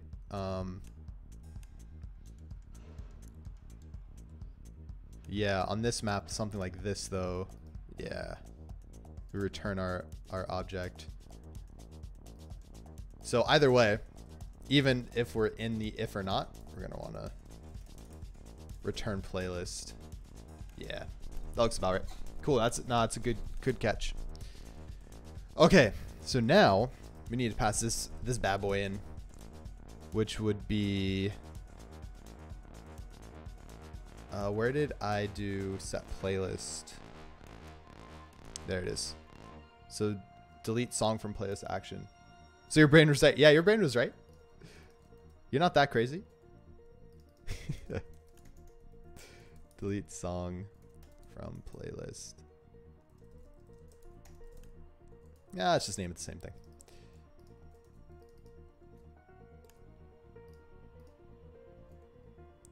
And then that's in our card item.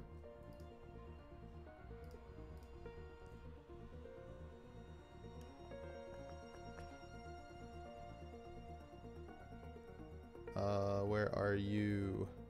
Card item. Delete song from playlist action.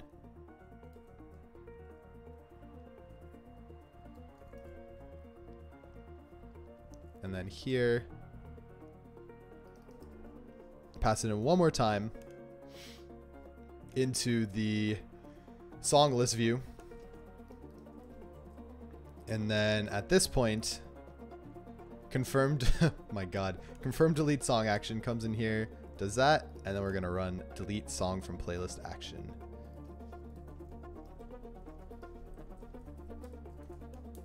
Okay, wow. Always trust your gut instincts, me. You're right. You are right. So now this thing though needs to pass in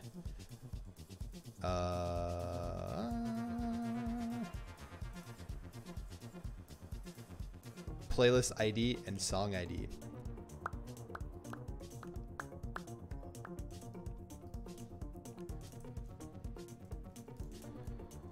So playlist ID, and then item.id. Oh, we're gonna have to run this. We have to do this, right?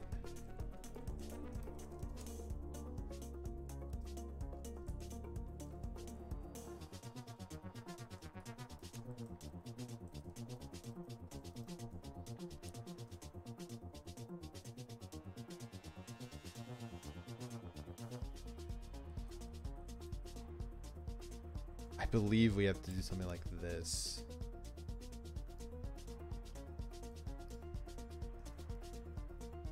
Okay, let's keep our console open to make sure that we're actually first try hype. Yo, here we go. Here we go. First try hype. Let's see if we can delete something here.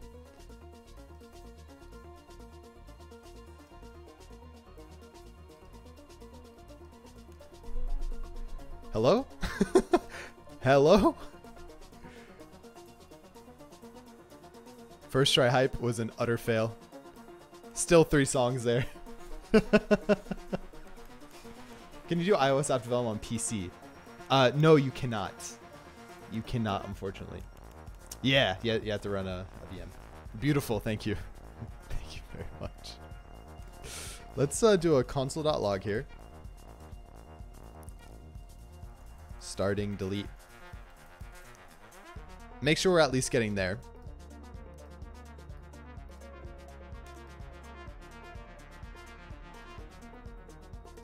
Oh, another debugger is already connected? What? Oh. I wonder if maybe that's why? I just want to see where our logs are, though, at least. Hello? Excuse me.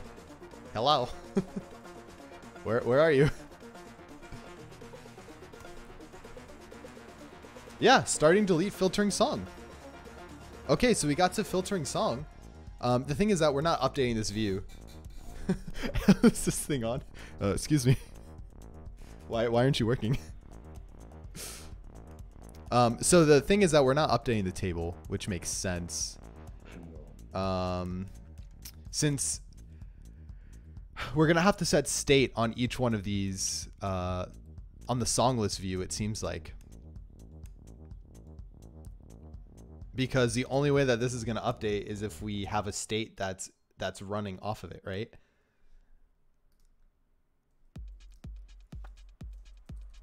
But let me see if we actually get... So we found the playlist. Let's see if we actually get the songs. So filtering songs, it hits that. And then we're going to say...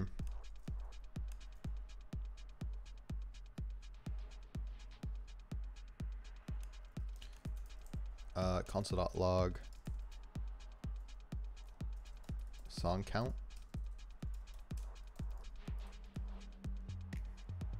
Oh wait, I do set playlists though. Oh, wait a minute. No, yeah, that's right. It runs this and then it should set playlist. So it should be console.log setting playlist, update playlist should be good.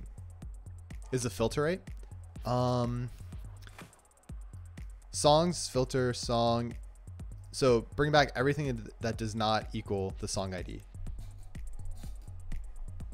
Yeah. Oh, song ID. Nice. Yeah, good call. Good call. There it is. Good call. Okay, so this one has 3 songs right now. So let's make sure that we get through everything. Yeah, good catch, Roars. So you delete one of these songs. Delete. Setting playlist. Okay, and if I go back, we should have 2 songs. No. We still have 3 songs.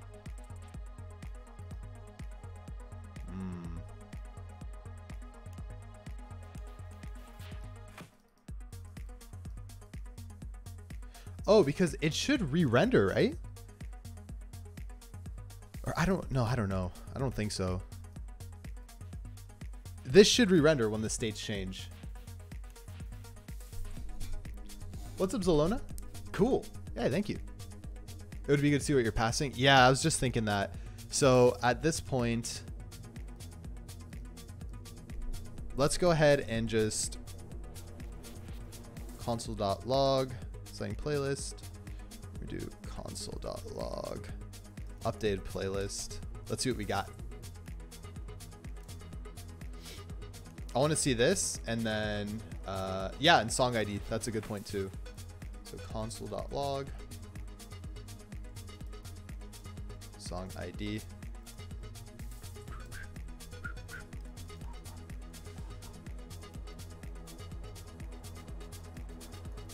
Playlist ID.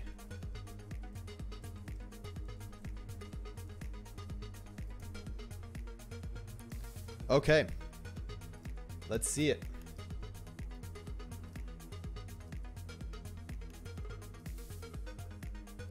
Get out of here. Delete, delete. Okay, so song ID, song 1. Playlist ID, playlist 1. Filtering.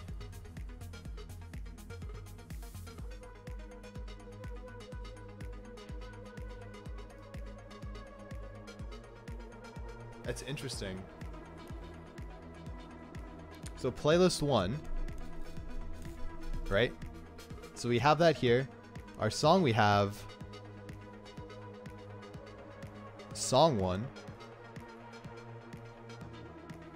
Oh, no, that's fine. Song 1. Yeah, song ID.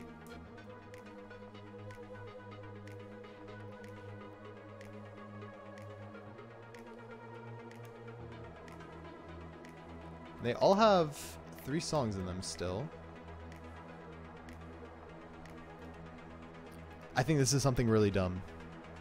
Because we have the playlist. Playlist.songs. Is this thing called songs? Yes, right? Songs. Okay. Shit. On our songs, we filter. Oh, I wonder... No, that should be fine still.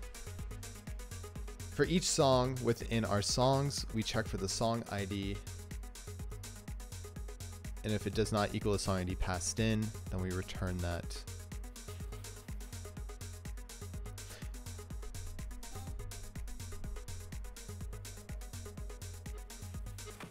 Playlist ID, filtering song, a playlist.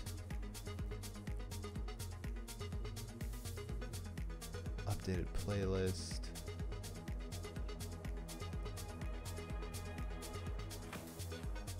Yeah. You might need to explicitly set playlist.songs equals your filter.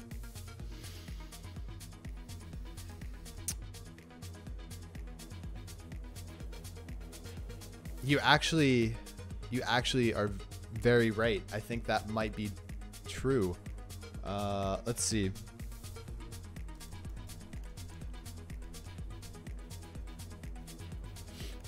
So it creates a new array with all the elements that pass. Okay, so that would make sense. It's creating a new array, right? If we don't set anything, we don't have a result. Okay, so that probably makes sense. So playlist dot songs equals that. Let's see if that works.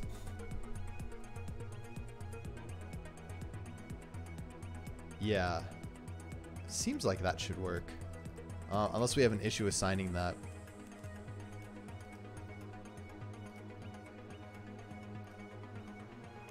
Get out of here.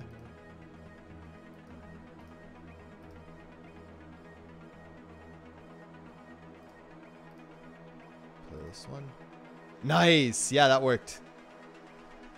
So if we go back now, 2 songs. And there we go. Woo! Good job, Roars. You the girl. You the girl. This is good. I love when things work. So now what we need to do is we'll need to update that view, right? I have my moments. Yeah, we'll just need to go ahead and update this view once we delete with our refresh stuff. And so that's why I was thinking that for each one of these card items, we might need to hold a state. So in our component, in our song item, we set a state, or no, sorry, in our song list view, we also set a state for the songs that we've passed in. And so once this deletes, we remove it from our actual song list view, and then we'll do the update where it deletes it from its parent view. Yeah. Live in Hush, what's up? Welcome in. Thanks for stopping by. Yeah, Roars just posted the project right there. Let me know if you have any questions about it. So let's go ahead and set that state because we're gonna need that in our song list view. Oof, that was sweet. I'm glad that worked. So we got to do the use state stuff. Yeah. Okay. So we can say const songs set songs. How are you running the song list now off the playlist view? So it's being passed in. The song list is being passed in. Oh, I forgot. I already have it. Nice. So the way that works is we pass in the, where's my component thing? We pass in the songs and the playlist ID. So the songs are being sent in from the parent. Oh, why? Well, so how else are you supposed to render it? Right? Because this song list view is, oh, this is why. The song list view is being presented from the playlist view, right? So when I tap on a certain playlist, I'm going in there and I have to render the items within that playlist. Yeah, but how else do you do it? How else do you get the data from the parent to this? Because technically this is a child of a playlist, right? This view. Like this is from a playlist, so I don't know how else to re-render the state, I guess.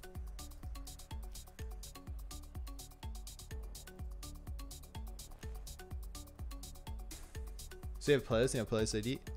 No, I have songs and playlist ID. Yeah, so we have the playlist ID, which is the ID it's coming from. Because like, why do I need to pass the whole playlist when all I need are the songs? And then just the songs that go along with it. So like maybe our song items, I don't know, like our songs object could include like the playlist it's associated with or something, but it still doesn't. It still doesn't fix the fact that this is coming from the parent, right? All the data that I would assume. Man, this is now starting to get into like some architectural stuff, right? Because it's like, I mean, we could do it in a way where instead of passing the playlist along, passing this data along from the playlist, like we just make a call that grabs the song somewhere. Are you just using JavaScript? Yep. Yeah, we are. We're using just JavaScript. What's rendering song list view? So it's this guy. It's the swipe list view stuff that we were working on before. So the songs list is what gets set here, right? So once we get our songs in, I forgot that we're already using this state. And then right here is basically, it's just a flat list that's being rendered. And so for that, we pass in all this fancy stuff where we pass in our animated swipe row with our different components, blah, blah, blah.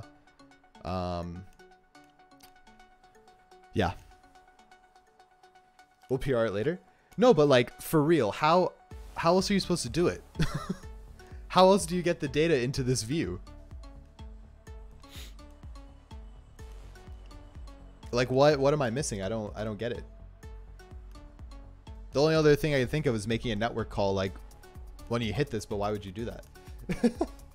Right? Like why? Because the only other thing I could think of as well is if you can like re-render the component, right? So I'd pass the songs from the playlist as the props. Yeah, that's exactly what I'm doing. The songs are here being passed in from the playlist.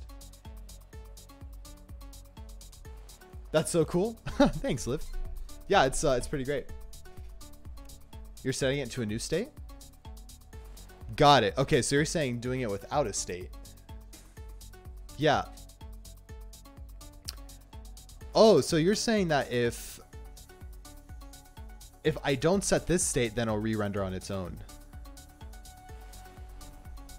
Ah, okay. I don't even think I'm using set songs in here anywhere. I'm not.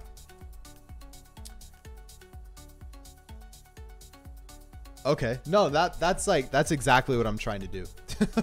I'm not trying to manage two states. I think I just copied this from the playlist view. So yeah, okay, let's try that.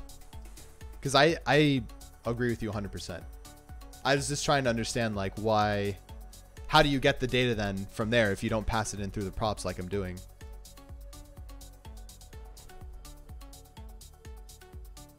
So then use effect and use state we don't actually need.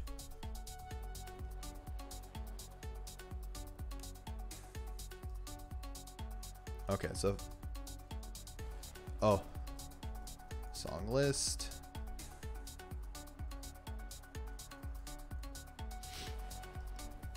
Songs. Here we go.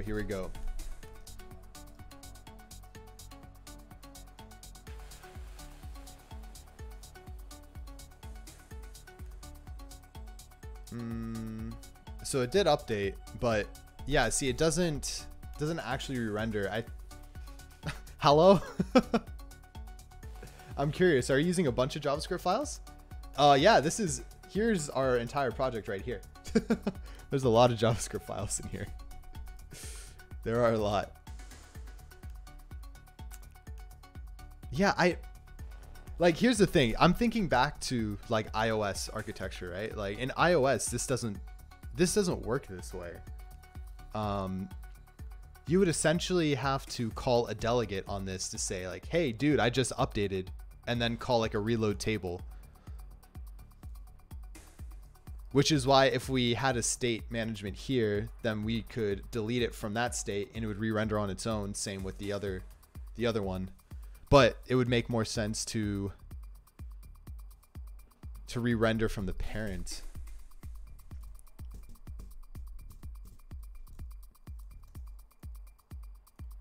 Render component from parent data source? Let's see. See if we can find something.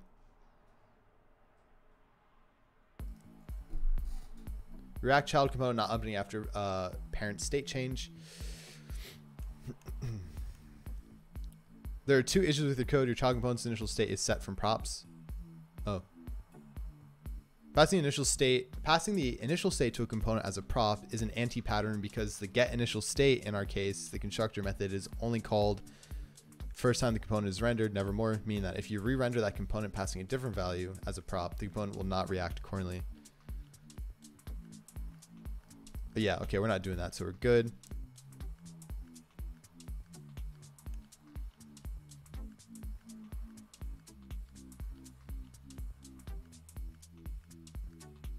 Okay, this, no.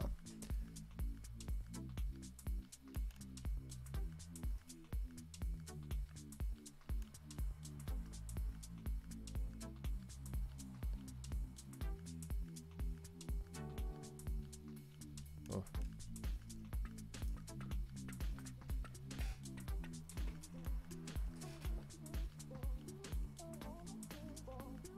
Is meant to do all this re-rendering? Yeah, no, but there's some, yeah, I don't know. Because I wonder if it's not re-rendering though, because it's not, the component's not being shown, right? I don't know how that's triggered in that way.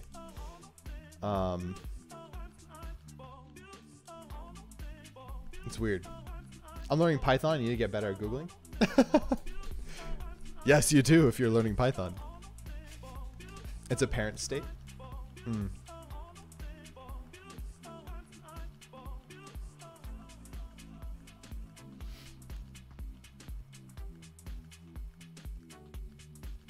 Okay, so the sort is that React will only update parts of the DOM that have changed. In this case, the props we pass to the shoe component, user ID, haven't changed. Oh. So here's the other caveat. The other caveat is the reason why this is, the way that this is showing up is through a, oh, that could be it. It's through a React navigation. Right, so where are you? Where are you? That's in the card item. Technically, this is happening here. So there's actually even one more layer that we're using. So we have playlist view. Playlist view has our swipe list view. Right? And then for our render item, we pass in this other component, which is a card item. The card item has your playlist item, right? Which makes sense. And then in here, we actually push another view onto our stack. And that's where we pass in the props even deeper for our playlist data. So at this point, that's why the card items seems to be re-rendering. But I don't think it's going all the way up to this playlist view.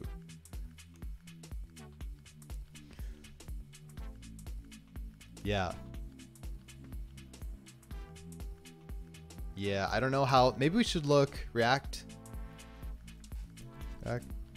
navigation.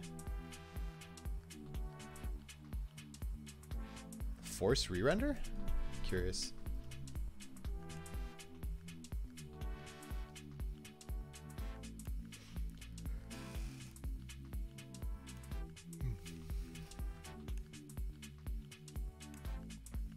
Actually, come save us.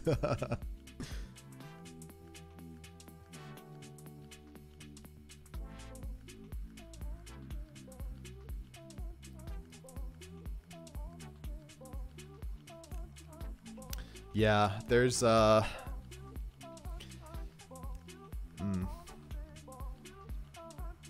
gonna have to do more research on that, because that's technically we are passing it as a prop. But the problem with passing that in as a prop is I don't know how that connects up to the parent view. Unless we pass the entire playlist object, maybe that might work. I don't know.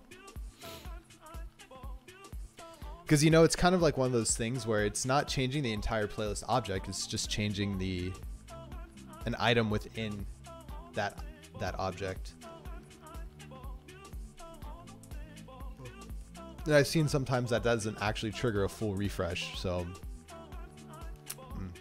but it's a good stopping point actually, as I do have to go. So let's update this. Created a component that will hopefully be usable for all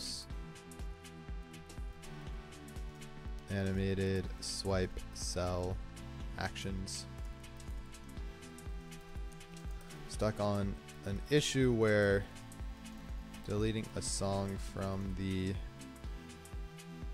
song list view doesn't re-render based on the parent props. How are you making the phone screen show on a laptop? Yep, yeah, exactly like we're saying. That is it. This isn't simulator and emulator, so we're good to go. But all right, folks, that is the end of the stream for me today. Thank you all for coming out today. If you haven't yet and you're new to the channel, consider dropping a follow. We're here Monday through Friday, 12:30 p.m. UTC and 5:30 a.m. PST. Oh, oh my God. Yemarks, Jesus, coming in hot. Wowza. And say hello to our hiring manager. Thank you for those 5 subs, dude. Oh man, some good people. Yag, Poopa, Isad, Silly, and DK. Wowza. So much hype. Thank you so much for that, dude. I appreciate you. Nothing, man. We're just about to log out. But now you're coming in. You're bringing in all the new devs, all the new interns. Welcome in everyone to the channel. As an intern, I think all of you are pretty much part of the Discord. But if you're not, hop in, connect your Twitch account to your Discord account, and get those awesome intern benefits. Love to have you all there. And Live in Hush and Additivity, thank you very much for all the follows. Appreciate you guys seeing here. Yemorks, bro. Dude, you've dropped 68 subs in this channel. You're a freaking madman. You know that, right? I appreciate you very much. Best hiring manager we can ever have. I hope you're doing well, man. Thank you very much for being here. Only to my face streamer. Oh. Yeah, buddy. That's right. That's right. Hey, and Roybot, thank you very much for the follow. Welcome to the team. Glad to have you all here. Sorry, dude, I gotta head out, but I appreciate you being here like always. But yeah, I hope you all have a great, fantastic weekend. Join the Discord, follow the channel, be here for the next live stream of Groovy, the coolest social media playlist app to ever be seen in the world. You heard it here first. Thank you so much again, dude. Appreciate you. But don't forget, end of every stream, we always got to toss that raid. So let's see who's online today. Let's give some love. Love to someone online. Someone online today. In the programming community.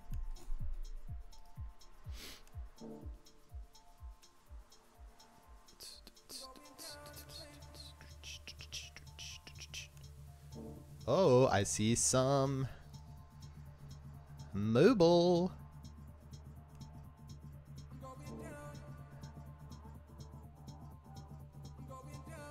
No? Did I not? This guy has a great background. Sold for the background. Let's do it. Let's show Corey Garden's love. Mostly use Atom. Oof, I'm telling you, Live in Hush, switch. I used to use Atom 24/7. VS Code is 10 times better. I promise you. I promise you. Make the switch. It is totally worth it. Folks, let's grab the raid message. Yes, exactly. Once you go VS Code, you will never go back. I promise. If you are a sub, grab that first message. All the new subs. grab that message with the cool new emotes. And then if you're not, no worries. Grab the second one. Rip the bun. Oh my gosh, this guy has a man bun. Maybe he'll get it. Tell him to rip his bun. Coding garden. All right, everyone, stick around for the raid. Let's show some love. And again, I appreciate you all being out here. I hope you have a fantastic weekend. And I hope to see you back here. Same time, same place tomorrow, right? Peace and love, friends. Have a great weekend.